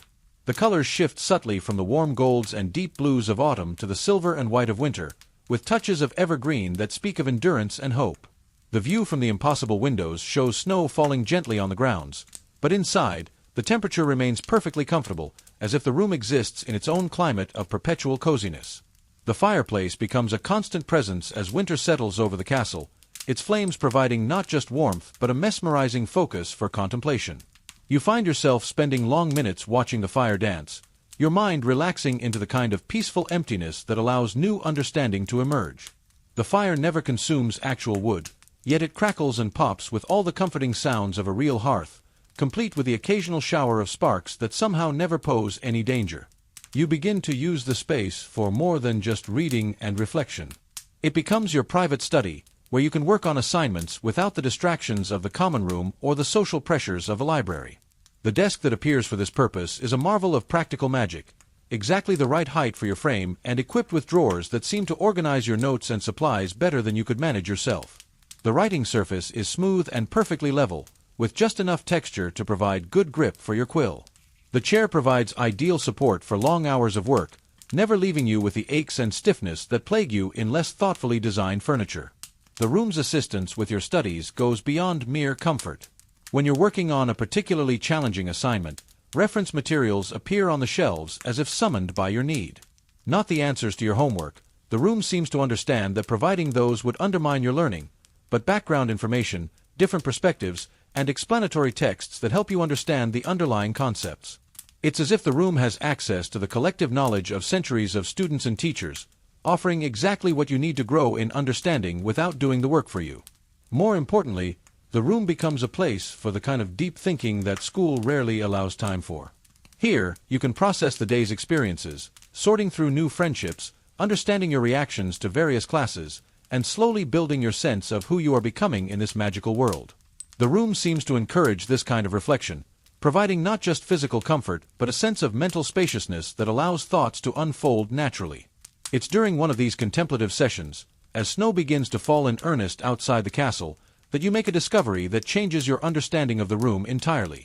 While browsing the ever-changing selection of books, you notice a slender volume bound in worn leather, its cover unmarked by any title or author's name. The leather is soft with age, bearing the kind of patina that comes from being handled by many different people over many years. Something about it calls to you, perhaps the way it seems to glow faintly in the firelight, or maybe the sense that it has been waiting for you to notice it. Opening the book reveals pages filled with handwritten text in faded ink, the script careful and precise in the way of someone who learned to write with a quill rather than a fountain pen. The paper itself is of high quality, thick and substantial, with a slight yellowing that speaks of age without deterioration. The writing is in English, but the style and vocabulary suggest it was written many decades ago. The journal, for that's clearly what it is, begins with an entry dated nearly 50 years ago. The date is written in the careful script of someone recording something important, something worth preserving. The author identifies herself as Margaret Whitmore, a student of Ravenclaw House, and her opening words could have been your own, so perfectly do they capture the sense of wonder and disbelief you felt during your first encounter with the room. "I have discovered something extraordinary," Margaret writes, "though I confess I am not entirely certain that I discovered it, or whether it discovered me. Tonight, in need of a place to think quietly about the letter from home that brought news of my grandmother's illness, I found myself on the 7th floor. I have walked these corridors many times before, but tonight a door appeared that I swear was not there yesterday. Behind it lies a room that seems to understand my needs better than I understand them myself."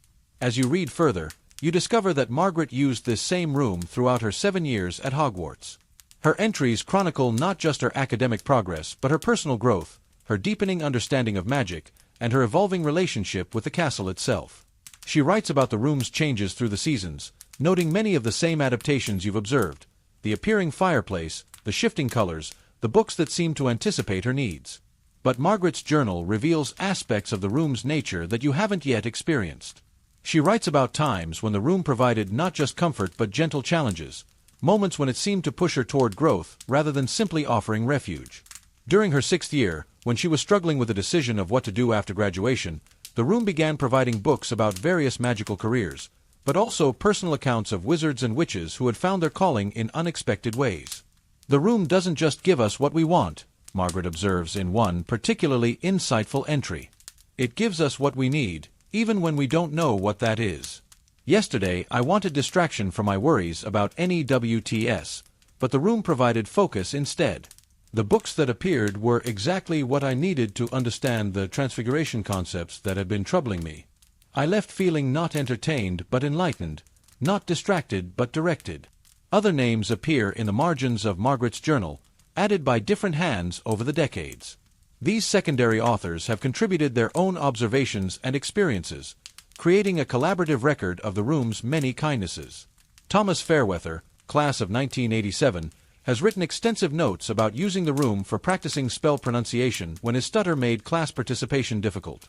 His entries describe how the room provided not just privacy for practice but mirrors that helped him see his mouth movements and books on speech therapy that existed nowhere else in the magical world.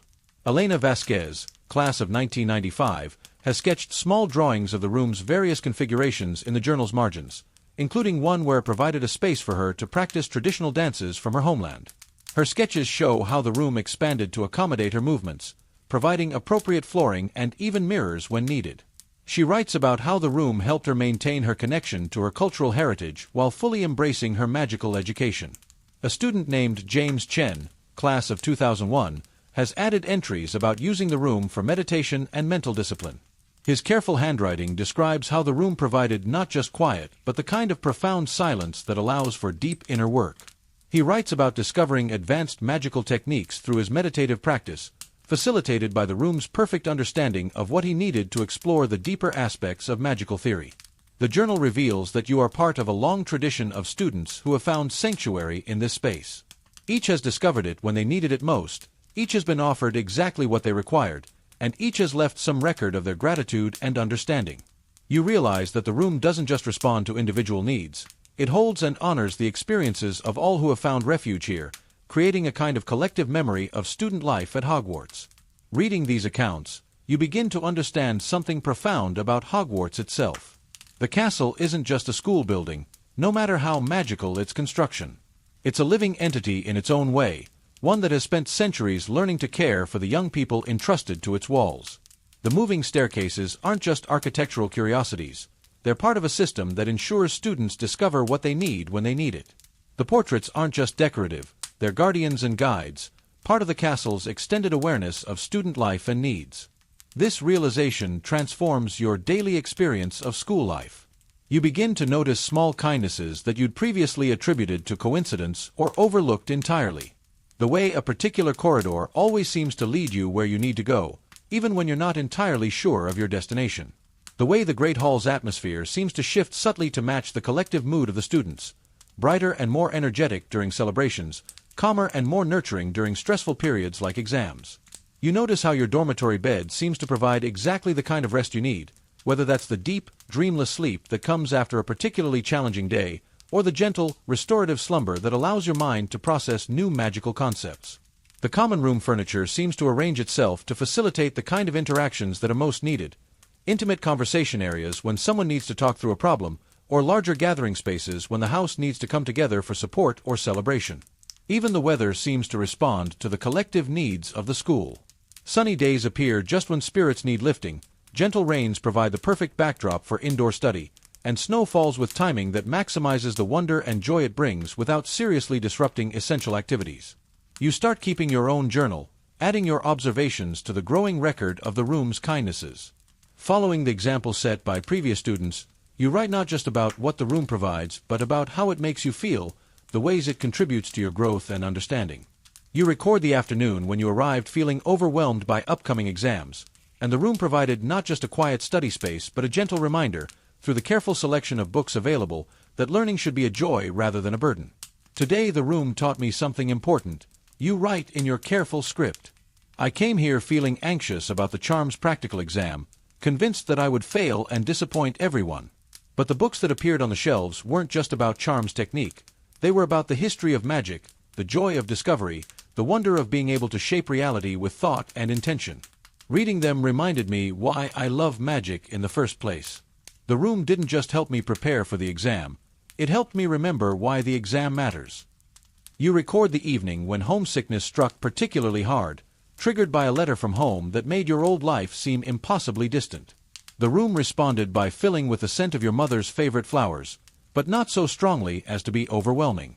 Instead, the fragrance provided a gentle reminder of love and connection, bringing comfort without the sharp pang of missing home that you'd been dreading. Another entry describes the day when you were struggling with a disagreement with a friend, unsure whether to apologize or stand your ground. The room provided books about communication and conflict resolution, but more importantly, it created an atmosphere of such peace that you were able to think clearly about your motivations and feelings. By the time you left, you understood not just what you needed to do, but why it mattered for the future of your friendship. As winter deepens and the Christmas holidays approach, your understanding of the room's nature becomes more nuanced and sophisticated. You realize that it doesn't simply grant wishes or provide whatever you think you want. Instead, it seems to understand the difference between what you think you need and what you actually need, between temporary desires and deeper longings. On days when you arrive wanting distraction from responsibilities, the room might instead provide the motivation and focus necessary to tackle those tasks. When you seek excitement or stimulation, it might offer the calm reflection that will ultimately serve you better. When you're feeling sorry for yourself, it might gently redirect your attention to the blessings and opportunities that surround you. The room becomes a teacher in its own right, offering lessons in self-awareness and emotional intelligence that no professor could provide. Through its gentle responses to your presence, you learn to recognize your own patterns of thought and feeling. You begin to understand the difference between solitude and loneliness, between being alone and being lonely. You discover that you can be completely content in your own company, that silence can be as nurturing as conversation, that thinking can be as productive as any external activity. Most importantly, you learn to trust the room's wisdom even when you don't immediately understand its responses. When you arrive seeking one thing and are offered something else, you've learned to consider what the room might be seeing that you're missing. This trust extends beyond the room itself, becoming a deeper faith in the idea that the universe, or at least this magical corner of it, genuinely cares about your well-being and growth. As Christmas approaches and the castle begins to empty of students heading home for the holidays, you find yourself spending even more time in the room. The quiet of the nearly empty castle creates a different kind of peace than the busy energy of the full school term. The room seems to respond to this change, becoming even more intimate and cozy, as if it's aware that fewer students remain to share its attention. During one of these quiet December evenings, you make another discovery that deepens your understanding of the room's place in Hogwarts' long history. While exploring a section of the bookshelf that you haven't investigated before, you find a collection of what appear to be architectural plans and sketches. The papers are old, some dating back centuries, and they show various configurations of the room throughout its existence. The sketches reveal that the room has taken countless forms over the years, adapting to the needs of different eras and different students. Medieval drawings show it configured as a simple chapel for students who needed a place for quiet prayer and reflection. Renaissance era plans depict it as an elaborate laboratory for students conducting independent magical research. Victorian sketches show it arranged as a formal sitting room for students dealing with the social pressures of that highly structured era. More recent drawings, some dating from just a few decades ago, show configurations that reflect the changing needs of modern students. Study spaces for preparing for increasingly complex magical examinations. Quiet retreats for students dealing with the pressures of contemporary wizarding society. Even what appears to be a small gymnasium for students who needed physical activity to help them think clearly. These historical records help you understand that your experience with the room is both unique and part of a much larger pattern. The room has been providing sanctuary and support for students for hundreds of years, adapting and evolving with each generation while maintaining its essential nature as a place of refuge and growth. As you prepare to leave Hogwarts for the Christmas holiday, you spend one final evening in the room, surrounded by the warmth of the fire and the gentle glow of the magical lighting. You write in your journal about the profound sense of gratitude you feel, not just for the room itself, but for the larger truth it represents, that you are part of a community that truly cares about your well-being, that the place you're learning to call home is actively working to ensure your success and happiness. The door closes behind you with its familiar soft click, but you carry with you the knowledge that it will be there waiting when you return, ready to provide whatever sanctuary you need as you continue your journey through the magical world. The Christmas holidays pass in a blur of family reunions, non-magical Christmas traditions, and the strange experience of explaining your magical education to relatives who still seem slightly stunned by your acceptance to Hogwarts. You find yourself missing the castle more than you expected, not just your friends and classes, but the building itself, the moving staircases, the talking portraits, and most especially, the quiet sanctuary of your room on the 7th floor. When you return to school in January, the Scottish winter has settled over the castle with serious intent. Snow lies thick on the grounds, and the corridors carry the kind of deep chill that makes you appreciate the warmth of magical fires and the coziness of your dormitory. The first night back, you make your way to the 7th floor as if drawn by a magnet, needing to reassure yourself that the room is still there, still waiting for you. The door appears as it always has, and the room welcomes you back with what feels like genuine warmth. The fire is already crackling in the hearth, and your favorite chair has been positioned to catch the perfect amount of warmth without being too close to the flames. A cup of hot chocolate waits on the side table, prepared exactly as you like it, with just the right amount of sweetness and a touch of cinnamon that reminds you of home without making you homesick. As you settle into the familiar comfort of the room, you realize that your time away has given you a new perspective on this gift you've been given. The contrast between the magical responsiveness of Hogwarts and the static nature of the non-magical world has made you more aware of just how extraordinary your sanctuary truly is. You've spent weeks in rooms that remained unchanged no matter what you needed, in spaces that offered only what they were designed to provide. The room's ability to adapt and respond to your needs seems even more miraculous in comparison. By the time spring begins to touch the castle grounds, you've spent countless hours in your secret sanctuary. The room has become as essential to your daily life as meals or sleep, a place where you can simply be yourself without performance or pretense. You've watched it adapt to your changing needs as you've grown and developed throughout the school year. The books on the shelves have evolved from basic texts about magical theory to more advanced works that challenge your understanding and push you toward deeper knowledge. But with this deep appreciation comes a growing awareness of something that surprises you, a desire to share this gift with others who might need it as much as you do. The decision doesn't come easily. There's something precious about having a space that feels entirely your own, and you're initially reluctant to alter that dynamic. The room has been your secret, your refuge, your personal sanctuary in a world that often feels overwhelming and public. However, as you read more of the journal entries left by previous students, you begin to realize that many of them eventually chose to share the room with carefully selected friends, and that these experiences deepened rather than diminished their connection to the space.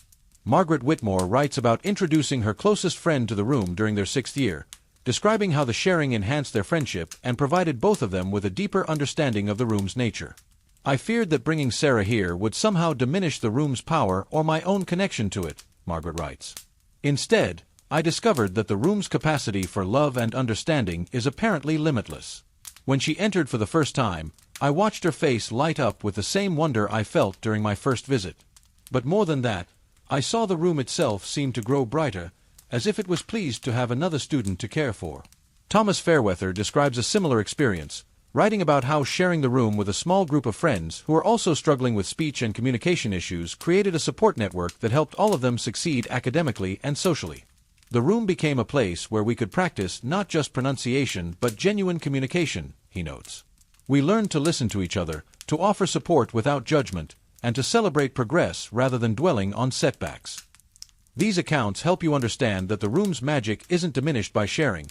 If anything, it seems to expand to accommodate the needs of multiple students, creating space for deeper connections and mutual support. The idea begins to feel less like a betrayal of your special relationship with the room and more like a natural evolution of your understanding. You begin to consider which of your friends might benefit from knowing about the room. This isn't a decision to make lightly. You've seen how quickly gossip travels through the castle, how secrets can become common knowledge within days of being shared. The room deserves better than to become just another curiosity for students to gawk at. It needs to be shared only with those who will understand its true nature and treat it with appropriate reverence. Your first choice is obvious. Your closest friend, the one who has shared your quieter moments since the beginning of term. You've noticed their own struggles with the sometimes overwhelming social energy of castle life, their need for spaces where they can think and breathe without constant stimulation. They've mentioned feeling crowded in the common room, overwhelmed by the constant noise and activity that characterizes communal living. During study sessions in the library, you've seen them seeking out the quietest corners, the most isolated tables, clearly craving the kind of solitude that the room provides so perfectly. The decision to share comes suddenly, during one of your regular evening walks together. You've been discussing the upcoming exams, the pressure of living up to your family's expectations, and the complex social dynamics that seem to govern student life at Hogwarts. Your friend mentions feeling like they need a place to just think, somewhere away from the constant buzz of other people's emotions and opinions. I want to show you something, you say, surprising yourself with the suddenness of the decision. Something special that I think you'll appreciate. Your friend's eyes light with curiosity, but they don't pepper you with questions in the way that some of your other friends might. They simply nod and follow as you lead them to the 7th floor, your heart beating faster with a mixture of excitement and nervousness. You've never shared the room with anyone before, and you're not entirely sure how it will respond to a second person. As you pace the familiar corridor, thinking about the need for a peaceful place to share with someone you trust, the door appears as it always does. But this time, your friend gasps softly at its sudden manifestation, their eyes widening with wonder and disbelief. "How did you?" they begin, but you're already opening the door, gesturing for them to enter first. Their reaction is everything you hoped it would be and more. They step into the room with the same sense of wonder you felt during your first visit, their eyes wide as they take in the comfortable furnishings, the impossible windows, the warm light that seems to come from everywhere and nowhere. But more than wonder, you see recognition, the same understanding that this is a space designed for those who need refuge from the world's demands. "It's beautiful," they whisper, their voice filled with the kind of reverence that tells you immediately that you've made the right choice in sharing this secret. "It feels like it's been waiting for us." You watch as they explore the space, their movements careful and respectful, as if they understand intuitively that they're in the presence of something sacred. The room responds to their presence in ways that both surprise and delight you. A second chair appears near your usual spot, not identical to yours but clearly designed for your friend's frame and preferences.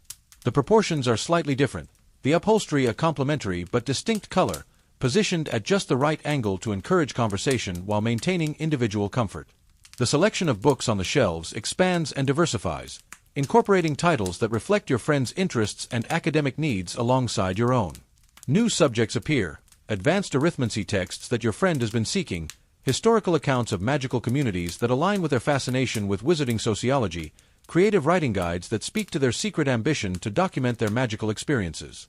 "It's the room of requirement," you explain, settling into your usual chair as your friend continues to marvel at the space.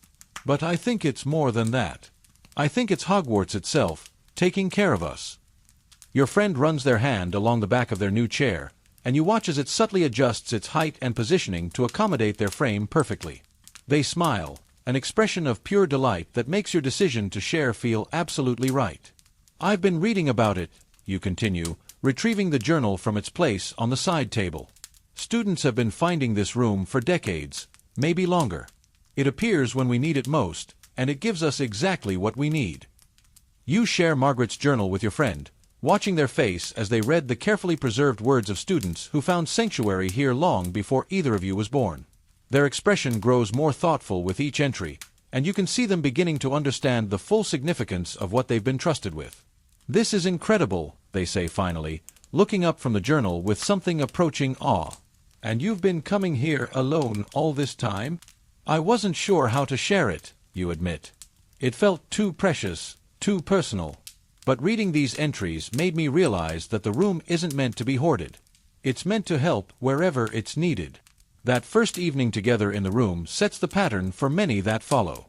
You and your friend spend hours in the space, sometimes talking about everything and nothing, sometimes working together on assignments, sometimes simply enjoying the comfortable silence that true friendship allows.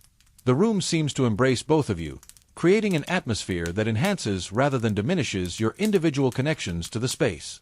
You discover that sharing the room has actually deepened your own understanding of its nature. Watching your friends' reactions to the room's subtle changes and responses gives you new insights into how the magic works. You notice things you'd missed when visiting alone, the way the lighting adjusts to the mood of the conversation, how the temperature shifts to maintain perfect comfort for both of you, the way the books seem to organize themselves to facilitate collaborative study. Your friend brings their own perspective to the room's mysteries, asking questions that hadn't occurred to you and noticing details that you'd overlooked.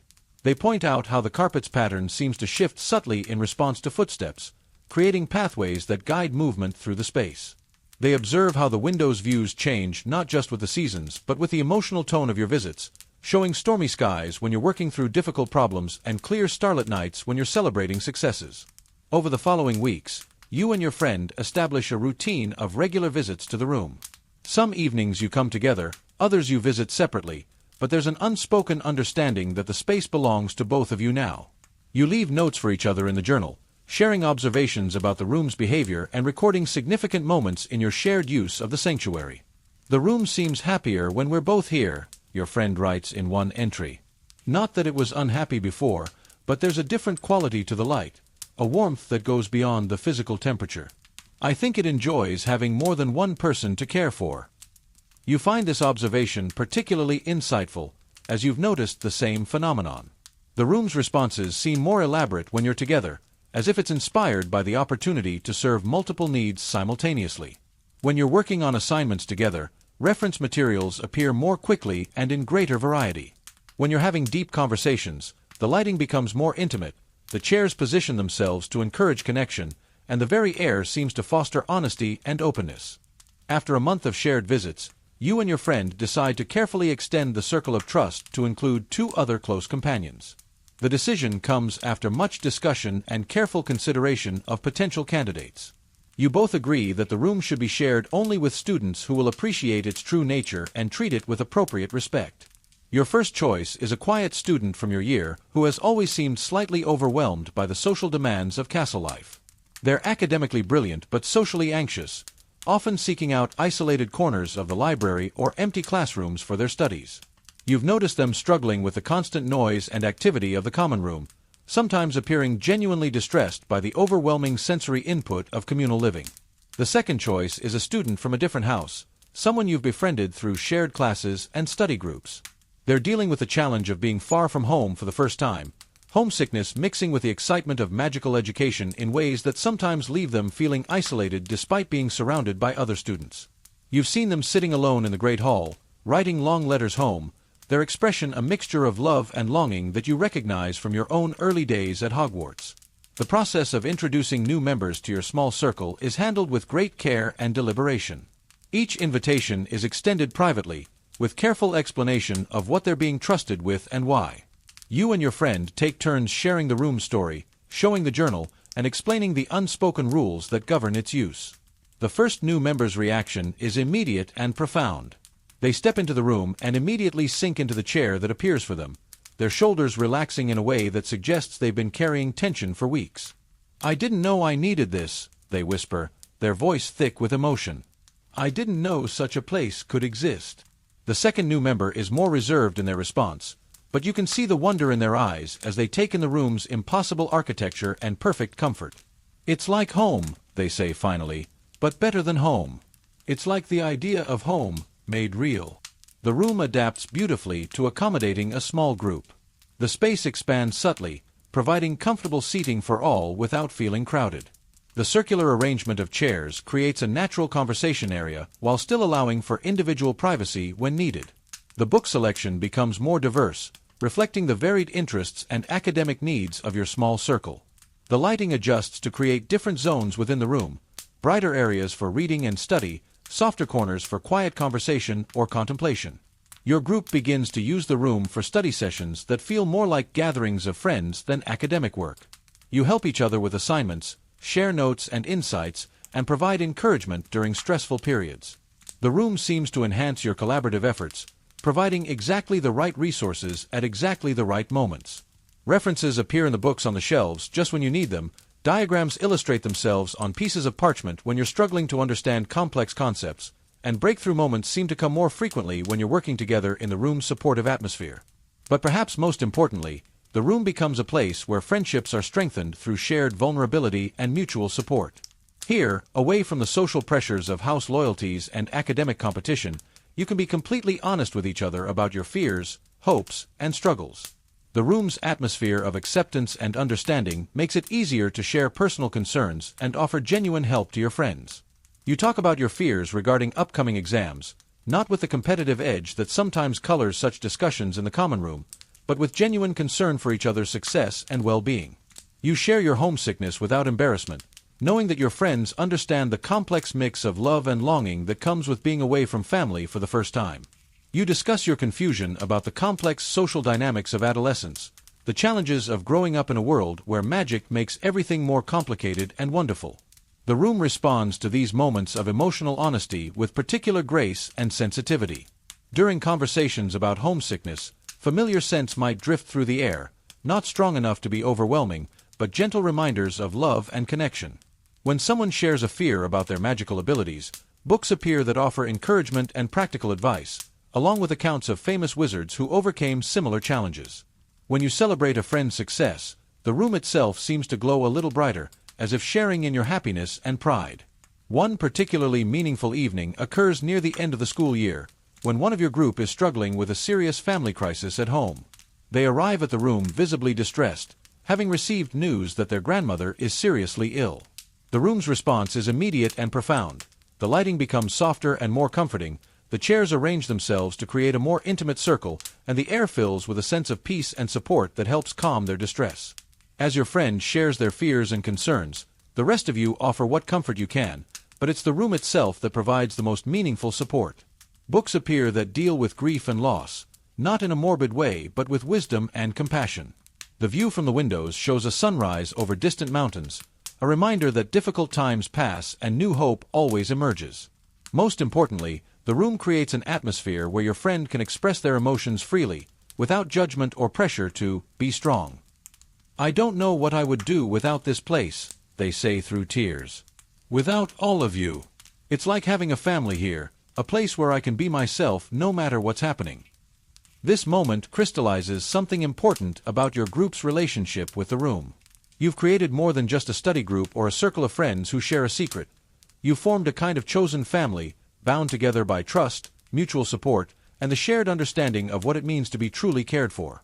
The room has facilitated this connection, providing the safe space necessary for such deep bonds to form.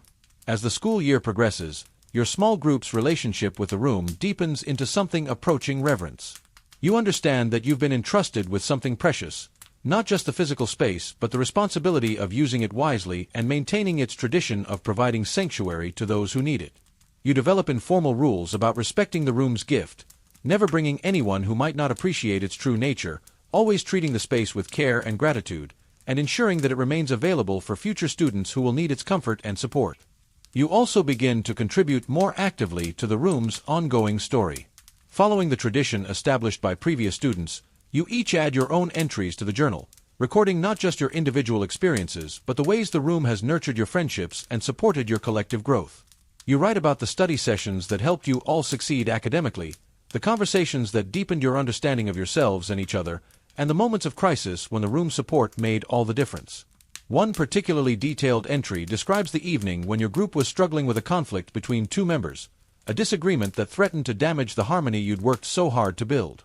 The room responded by creating an atmosphere of such profound peace and understanding that you were able to work through the problem with honesty and compassion, ultimately strengthening your bonds rather than weakening them. The room taught us something important tonight, you write. It showed us that true friendship isn't about avoiding conflict, but about having the courage to work through difficulties with love and respect. The space it provided for our conversation, both physical and emotional, made it possible for us to be honest about our feelings while still caring for each other. Another entry, written by the friend who was dealing with family illness, describes how the room continued to provide support throughout their difficult time. Every time I came here feeling overwhelmed by worry, the room offered exactly what I needed, sometimes practical resources for understanding and coping with grief, sometimes simply a place to sit quietly and feel held by something larger than my immediate concerns. It never tried to fix my problems, but it always reminded me that I wasn't alone in facing them. As the spring term draws to a close, you realize that your discovery of the Room of Requirement has become one of the defining experiences of your first year at Hogwarts. It's not just that you found a place to study or relax. You've discovered a deeper truth about the nature of belonging and care. The room has taught you that true sanctuary comes not from isolation but from being fully known and accepted, whether by an ancient castle that has learned to love its students or by friends who have chosen to share their most vulnerable moments with you. Your relationship with the room has also taught you important lessons about trust, responsibility, and the nature of true friendship. You've learned that some gifts are too precious to be shared carelessly, but that the act of sharing them with the right people can multiply their value rather than diminishing it. You've discovered that being trusted with someone else's secret is both an honor and a responsibility, requiring discretion, respect, and genuine care for the other person's well-being. The room has also provided you with a model for the kind of attention and care that you want to offer to others. Just as the room responds to your needs with patience, understanding, and perfect attunement, you've learned to pay closer attention to the needs of your friends, to offer support without being asked, and to create spaces, physical and emotional, where others can be themselves without fear of judgment. As you prepare for your final exams and the end of your first year at Hogwarts, you find yourself spending more time in the room, both alone and with your friends. There's a bittersweet quality to these visits, as you realize that the summer holidays will separate you from this sanctuary for several months. You'll return to the non-magical world, to spaces that don't respond to your emotional needs, to rooms that remain static no matter what you require. But you also carry with you the knowledge that the room will be waiting when you return, ready to provide whatever support you need as you continue your journey through the magical world. More importantly, you know that the bonds you formed with your friends, strengthened and deepened by your shared experiences in the room, will endure beyond the physical space that brought you together. During your final group visit before the holidays, you and your friends spend hours talking about what the room has meant to you, how it has changed your understanding of friendship and belonging, and what you hope to bring back to it when you return. You write a collective entry in the journal, each of you contributing thoughts and observations about your shared experience. We came to this room as individuals seeking solitude, you write together, but we leave as a family, bound by trust and mutual care. The room taught us that true sanctuary isn't about escaping from others, but about finding people with whom we can be completely ourselves. We are grateful for this gift, and we pledge to honor it by continuing to care for each other and for any future students who may need what we have found here. Standing in the room one final time before departing for summer holidays, surrounded by the friends who have become as essential to your Hogwarts experience as the magic itself, you understand that you've been part of something larger than yourself. The Room of Requirement will continue to appear for future students who need its gift, just as it appeared for you when you needed it most. Your small group has become part of its story, adding your own chapter to the ongoing tale of young people learning to find their place in the world. The door closes behind you with its familiar soft click, but you carry with you the knowledge that some doors, once opened, remain open forever in the heart. The room has given you more than just a place to study or hide. It has given you a deeper understanding of what it means to belong, to be cared for, and to care for others in return. In a castle full of magic and wonder, you've discovered that the greatest magic of all might be the simple gift of being known, understood, and loved exactly as you are. As you walk down the corridor for the last time this term, you notice something you've never seen before, other students, from different years and different houses, walking purposefully toward the 7th floor. Some look lonely, others appear overwhelmed, and a few seem to carry the particular weight of students dealing with problems too complex for their age. You realize that even as you've been discovering the room's gifts, it has been appearing for others, providing sanctuary and support to anyone who truly needs it. This final understanding fills you with a profound sense of connection to the larger community of Hogwarts. You're not just a student learning magic, you're part of a tradition that stretches back centuries, a community of young people who have found refuge, growth, and belonging within these ancient walls. The Room of Requirement is just one expression of this larger truth, but it's a perfect one, that Hogwarts exists not just to teach magic, but to nurture the complete human being, providing whatever each student needs to grow into their fullest potential. The summer holidays await, with their own gifts and challenges, but you carry with you the certainty that you belong here, that you have found your place in the magical world, and that the friendships you formed will continue to sustain and support you no matter what the future brings. The room has taught you that some discoveries are too important to keep to yourself, but that the act of sharing them with the right people can create bonds that last a lifetime. And somewhere in the back of your mind, you're already planning what you'll show your friends when you return. New books you've discovered, new insights you've gained, new ways to use the room's gifts to support each other's continued growth and learning. The Room of Requirement has become more than a sanctuary, it's become a foundation for the kind of friendship and community that makes the magical world truly magical. Segment 4, Return and Sleep Induction.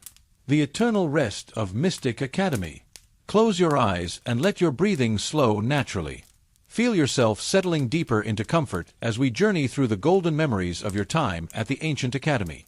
Allow each breath to carry you further into relaxation, further into the warm embrace of cherished memories. You arrived as a nervous first year, clutching your belongings with trembling hands, eyes wide with wonder at the towering spires that seemed to pierce the very clouds. The massive oak doors, carved with intricate symbols that seemed to shift and dance in the flickering torchlight, opened with a gentle creak that echoed through the vast entrance hall. The sound was welcoming, like the sigh of an old friend greeting you after a long absence. Each year that followed brought new understanding, new friendships, and deeper peace that settled into your soul like warm honey. As a second year, you discovered the hidden alcoves in the great library, where afternoon sunlight filtered through stained glass windows, casting rainbow patterns that danced across your open books. The colors shifted and swirled, deep sapphire blues, warm amber golds, gentle rose pinks, creating a kaleidoscope of light that made reading feel like a sacred ritual. The musty smell of ancient parchment became as familiar as your own heartbeat, a comforting aroma that spoke of wisdom accumulated over centuries. Your confidence grew like a gentle flame, warming you from within, spreading through your chest and into your limbs with each passing day. The library became your sanctuary. You learned the secret of the whispering books, volumes that would murmur their contents softly when you placed your ear against their spines.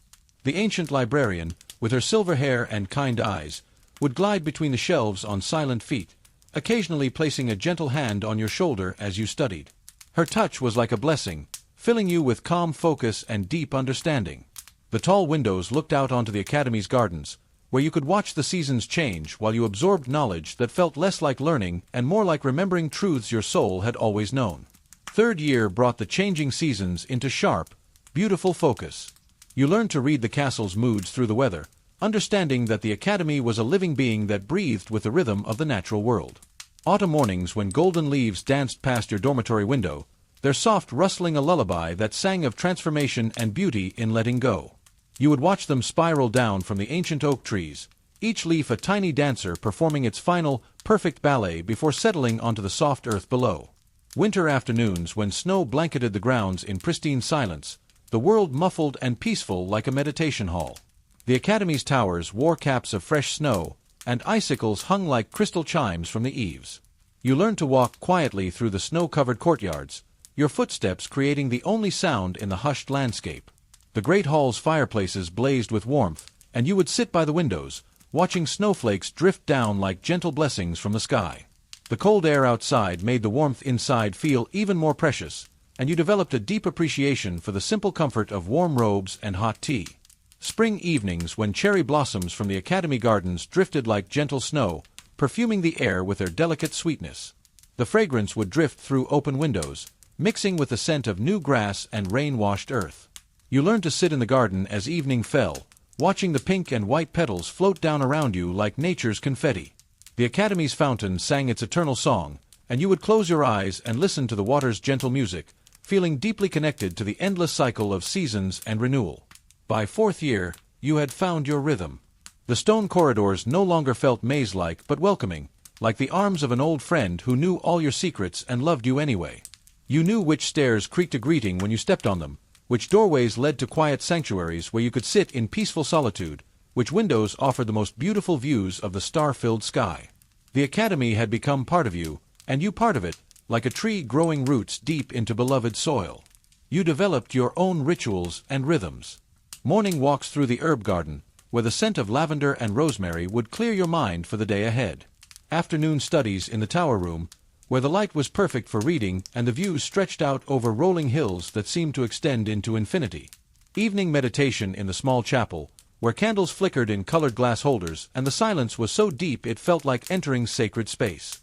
These daily rhythms created a sense of belonging that went deeper than mere familiarity. It was recognition, like finding a home your soul had been searching for across lifetimes. Fifth year brought deeper friendships that would warm your heart for years to come. Study sessions that turned into quiet conversations about dreams and fears, hopes and wonderings. You learned to share your inner world with others, discovering that vulnerability was not weakness but the foundation of true connection. Shared meals where laughter echoed softly in the great hall, creating harmonies that seemed to please the ancient stones themselves. The Academy's acoustics were perfect for joy, amplifying happiness and muffling sorrow. Evening walks along the moonlit paths became sacred rituals shared with your closest friends. The Academy's gardens were designed for contemplation, with winding paths that led to hidden alcoves where stone benches waited under flowering arbors. You would walk slowly, savoring each other's company, the only sounds your footsteps on smooth stones and the gentle whisper of wind through ancient trees. These conversations went deeper than classroom discussions. They were about life's mysteries, about purpose and meaning, about the magic that existed not just in spells and potions but in friendship itself. The Academy taught you that true magic lived in these moments of connection. When you helped a struggling younger student understand a difficult concept, when you shared your lunch with someone who had forgotten theirs, when you sat with a friend who was homesick and listened until their sadness transformed into gratitude for having someone who cared. These small acts of kindness created ripples of light that seemed to strengthen the Academy's very foundations. As a sixth year, you became a guide for younger students, and in teaching them, you discovered parts of yourself you never knew existed. You showed them the same kindness that had been shown to you, creating an unbroken chain of compassion that stretched back through generations of students. Your voice grew gentler, your presence more calming. You discovered that sharing peace multiplied it, like light reflecting off water, creating endless ripples that touched shores you couldn't even see. You learned the art of patient teaching, of answering the same questions with fresh enthusiasm each time. You discovered that there was deep joy in watching understanding dawn in another person's eyes, in being the bridge between confusion and clarity. The younger students began to seek you out, not just for academic help, but for the sense of calm that seemed to radiate from your very being. You realized that the Academy had been teaching you all along not just facts and skills, but how to be a source of peace in the world. Your seventh year was a year of profound gratitude. Each morning brought appreciation for the familiar, the soft chiming of the tower bells that had marked your days for so many years, the warm glow of floating candles that never seemed to dim, the comfortable weight of your favorite robes that felt like a second skin. You savored simple moments with new intensity, the steam rising from your morning tea, carrying with it the promise of a day filled with possibility, the satisfied silence after completing a challenging assignment when your mind felt clear and accomplished, the proud smile of a beloved instructor who had watched you grow from uncertain beginner to confident scholar. Through all 7 years, you grew not just in knowledge but in inner peace.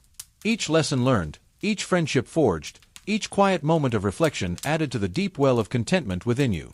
The Academy taught you that true magic lies not in grand gestures but in finding wonder in the everyday, peace in the present moment.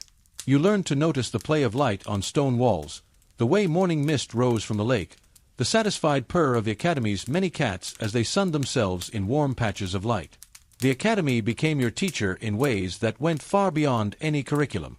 It taught you patience through long hours of study, courage through challenging yourself to grow, compassion through living closely with others, and wisdom through quiet observation of the world around you. Most importantly, it taught you that you belonged, not just in this place, but in the world itself. You were part of something larger, something beautiful, something that would continue long after you left these walls. Now it is your last evening in the castle, but instead of sadness, you feel only deep contentment. This is not an ending but a celebration of all you have become.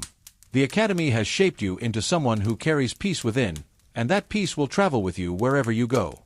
Tonight is not about goodbye. It is about gratitude, about honoring the journey that has brought you to this moment of perfect completion.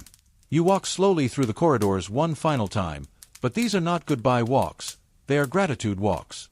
Your footsteps echo softly on the worn stone floors, each step a gentle thank you to the Academy that has been your home, your teacher, your sanctuary. The stones seem to recognize your footsteps, responding with a warm energy that rises up through your feet and into your heart. You run your fingers along the familiar walls, feeling the smoothness worn by countless hands over countless years, connecting you to all who have walked these paths before. The portraits that line the hallways seem more animated tonight, their painted eyes following you with expressions of love and pride. They whisper soft blessings as you pass, their voices like rustling leaves or gentle rain. Well done, dear student.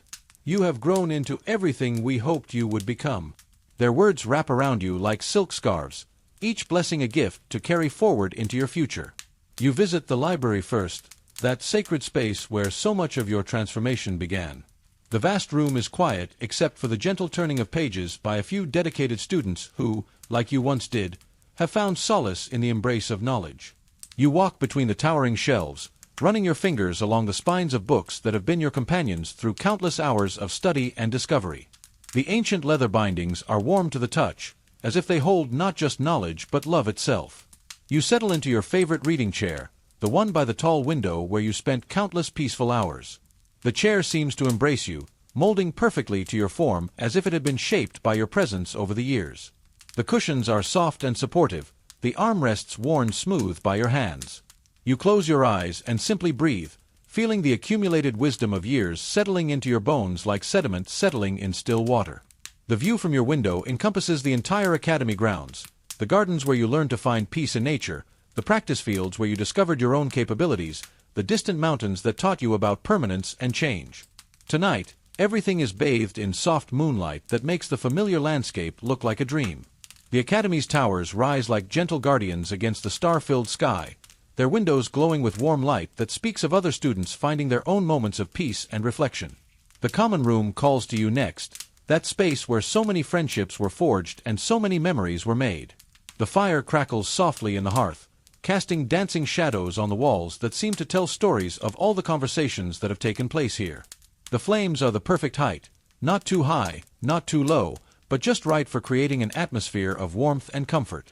Your favorite chair waits for you, the one with the perfect view of both the fire and the star-filled sky beyond the window. You sink into its familiar embrace, feeling the soft cushions support you completely. The fabric is worn soft by years of use, and it seems to welcome you like an old friend.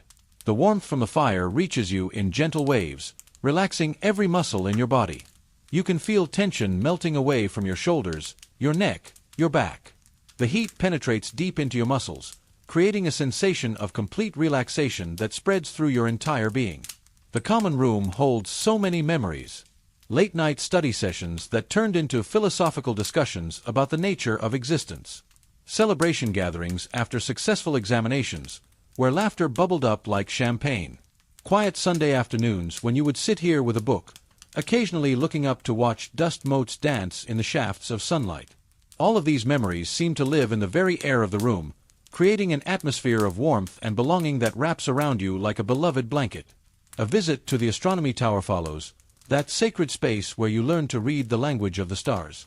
The spiral staircase winds upward, but your legs feel light, as if you're floating rather than climbing. Each step brings you closer to the vast sky, closer to the infinite mystery that has always called to your soul. The stairs are worn smooth by countless feet, and you can feel the history in every stone. At the top, the night sky spreads before you like a vast blanket of peace. Stars twinkle like distant candles, each one a reminder that you are part of something infinite and beautiful. The constellations tell their eternal stories, the same stories that have comforted humans for thousands of years. You recognize the patterns you learned to read, but tonight they seem to be spelling out a personal message just for you, a message of love, of completion, of blessing for the journey ahead. The cool night air carries the scent of night-blooming flowers from the gardens below. Jasmine and night-blooming cereus perfume the air with their sweet, intoxicating fragrance. The breeze is gentle and caressing, like the touch of a loving hand on your face. You breathe deeply, filling your lungs with the pure, clean air that tastes of starlight and possibility. From this height, you can see the entire academy spread out below like a living map of your journey. The dormitories where you learn to live in harmony with others, the classrooms where knowledge became wisdom, the gardens where you discovered the magic of growing things. Everything is bathed in silver moonlight that makes the familiar buildings look like something from a fairy tale. The academy's lake reflects the moon perfectly, creating a double image that speaks of the connection between heaven and earth. You make your way to the dormitory, your heart full of gratitude for this perfect ending to your perfect journey. The corridors are quiet now, with only the soft sounds of the castle settling into night. Doors closing with gentle whispers, like the academy itself is preparing for sleep. Distant voices murmuring good night, creating a symphony of peace that echoes through the halls.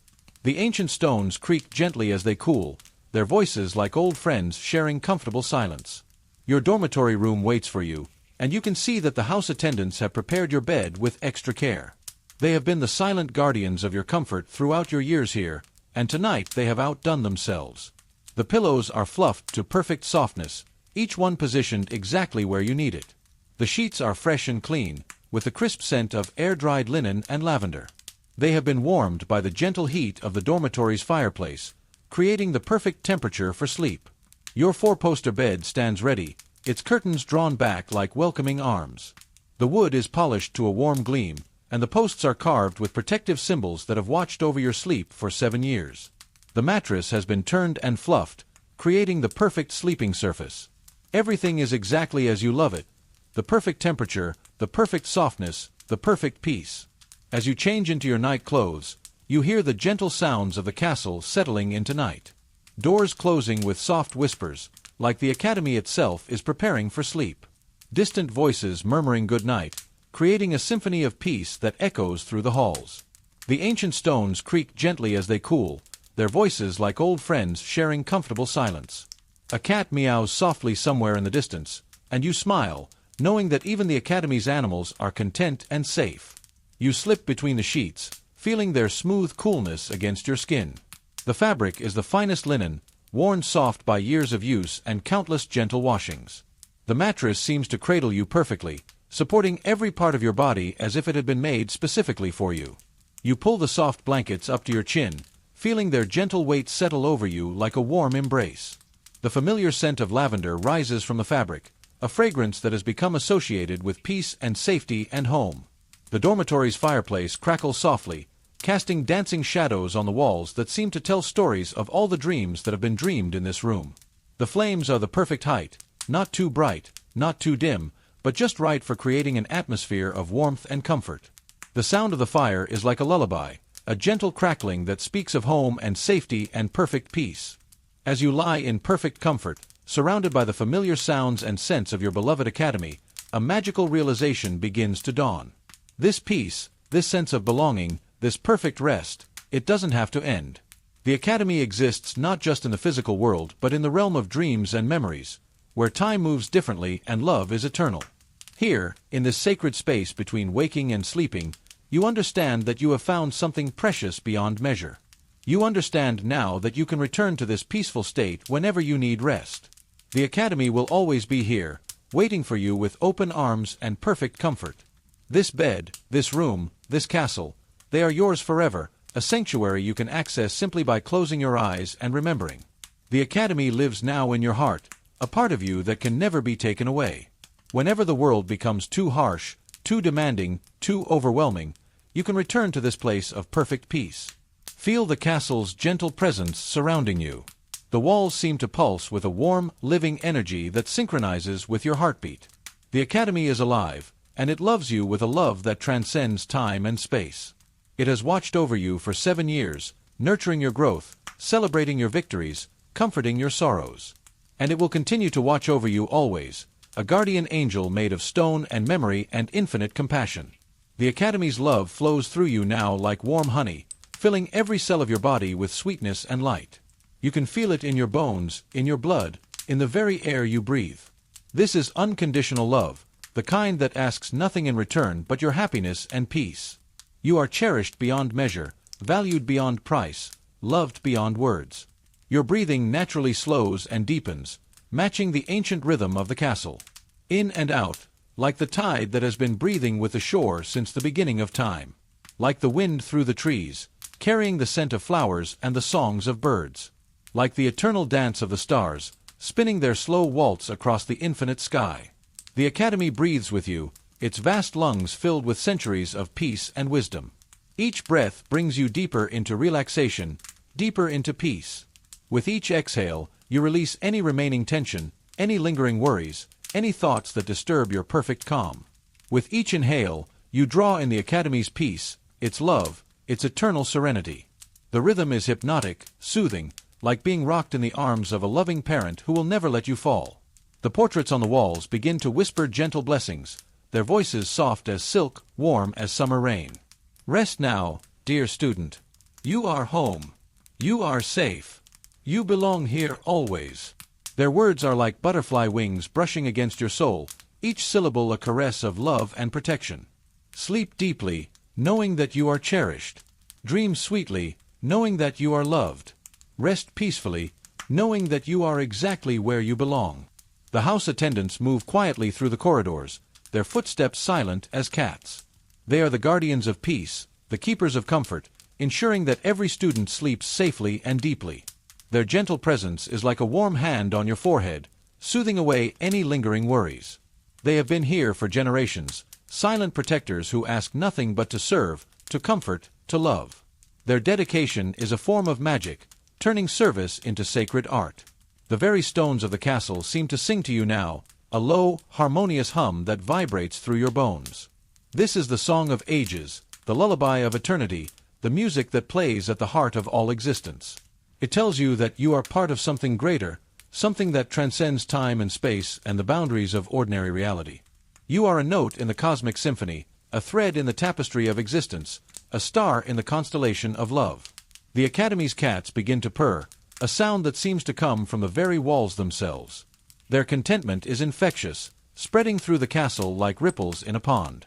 You can feel their satisfaction, their deep peace, their perfect trust in the safety of their home. They are the Academy's living embodiment of serenity, and their purring becomes part of the castle's lullaby. Your bed becomes the ultimate comfort now, responding to your every need with perfect precision. The temperature is exactly right, not too warm, not too cool, but perfectly calibrated to your body's needs. The mattress adjusts to support you perfectly, cradling your spine, cushioning your joints, creating a sensation of weightlessness that feels like floating on a cloud. Every pressure point is relieved, every muscle is supported, every part of your body is held in perfect comfort. The pillows shape themselves to your head and neck, providing ideal support while feeling soft as down. They seem to know exactly what you need, adjusting their firmness and position to create the perfect cradle for your head. The pillowcases are smooth and cool against your skin, creating a sensation of luxury that speaks of being deeply cared for. The blankets seem to breathe with you, expanding and contracting gently, never too heavy, never too light. They are like clouds made solid, like the embrace of the sky itself. The fabric is impossibly soft, like silk and cashmere and the finest cotton all woven together with threads of love. You feel weightless and supported simultaneously, as if you are floating on a sea of perfect comfort while being held in the strongest, most loving arms. The Academy's magic surrounds you now, not as spells or potions but as pure love made manifest. It flows through the air like gentle light, touching every part of your being with blessing and peace. This is the deepest magic of all, the magic of belonging, of being perfectly loved, of being exactly where you're meant to be. The Academy has been preparing you for this moment, when you would understand that you are not just a student but a beloved child of the universe itself. Your consciousness begins to fade gently, like a candle flickering in a soft breeze. But this is not a frightening darkness, it is the welcoming embrace of peaceful sleep, the doorway to dreams where anything is possible. You are not leaving the Academy. You are sinking deeper into its heart, becoming one with its eternal peace. The boundaries between yourself and the castle begin to blur, until you are not sure where you end and the Academy begins. The Academy's ancient heart beats in rhythm with your own, and you realize that you have become part of something eternal. The castle has adopted you, claimed you, made you one of its own. You are no longer just a student who attended the academy, you are part of its very essence, woven into its story, included in its eternal song. This is the academy's greatest gift, not just education, but belonging that transcends time and space. The last things you hear are the gentle whispers of the castle itself, its voice like wind through leaves, like water over stones, like the distant song of whales in the deep ocean. Sleep now, beloved student. Dream of starlight and gentle rain. Know that you are cherished beyond measure. Rest in the certainty that you are exactly where you belong. The Academy's love wraps around you like the warmest blanket, the softest embrace, the most perfect peace. You feel completely safe, completely loved, completely at home. Every worry dissolves, every fear melts away, every doubt disappears. There is only this moment, this perfect peace, this absolute love. Your breathing slows to match the castle's ancient rhythm, so slow and deep that it barely seems like breathing at all. Your heartbeat synchronizes with the pulse of the earth beneath the Academy's foundations, with the rhythm of the stars in their courses, with the eternal dance of existence itself. You are part of the eternal now, the timeless peace that exists at the heart of all things. The Academy will watch over your sleep, as it has watched over countless students before you. Its protection is absolute, its love is infinite, its peace is eternal. When you wake, whether in minutes or hours, you will carry this peace with you. And whenever you need to return to this perfect rest, you need only close your eyes and remember the Academy's love. The castle's song grows softer now, like a lullaby sung by the voice of eternity itself. The Academy's cats settle into their own perfect sleep, their purring becoming a gentle rumble that seems to come from the very heart of the earth. The fire in the dormitory settles to glowing embers, casting the room in the softest, most peaceful light. You are home. You are safe. You are loved beyond measure. The Academy holds you in its eternal embrace, and you are part of its story now and forever. Sleep now, in the eternal peace of the Academy, where dreams are born and peace is endless. Let the castle's love carry you into the deepest, most restful sleep you have ever known. The Academy's ancient magic works its final blessing, weaving dreams of starlight and gentle rain, of gardens in eternal bloom, of friendships that transcend time. You are safe in the Academy's arms, loved in the Academy's heart, at peace in the Academy's eternal song. Sleep now, dear student. Sleep deeply, sleep peacefully, sleep in the perfect love that will never let you go.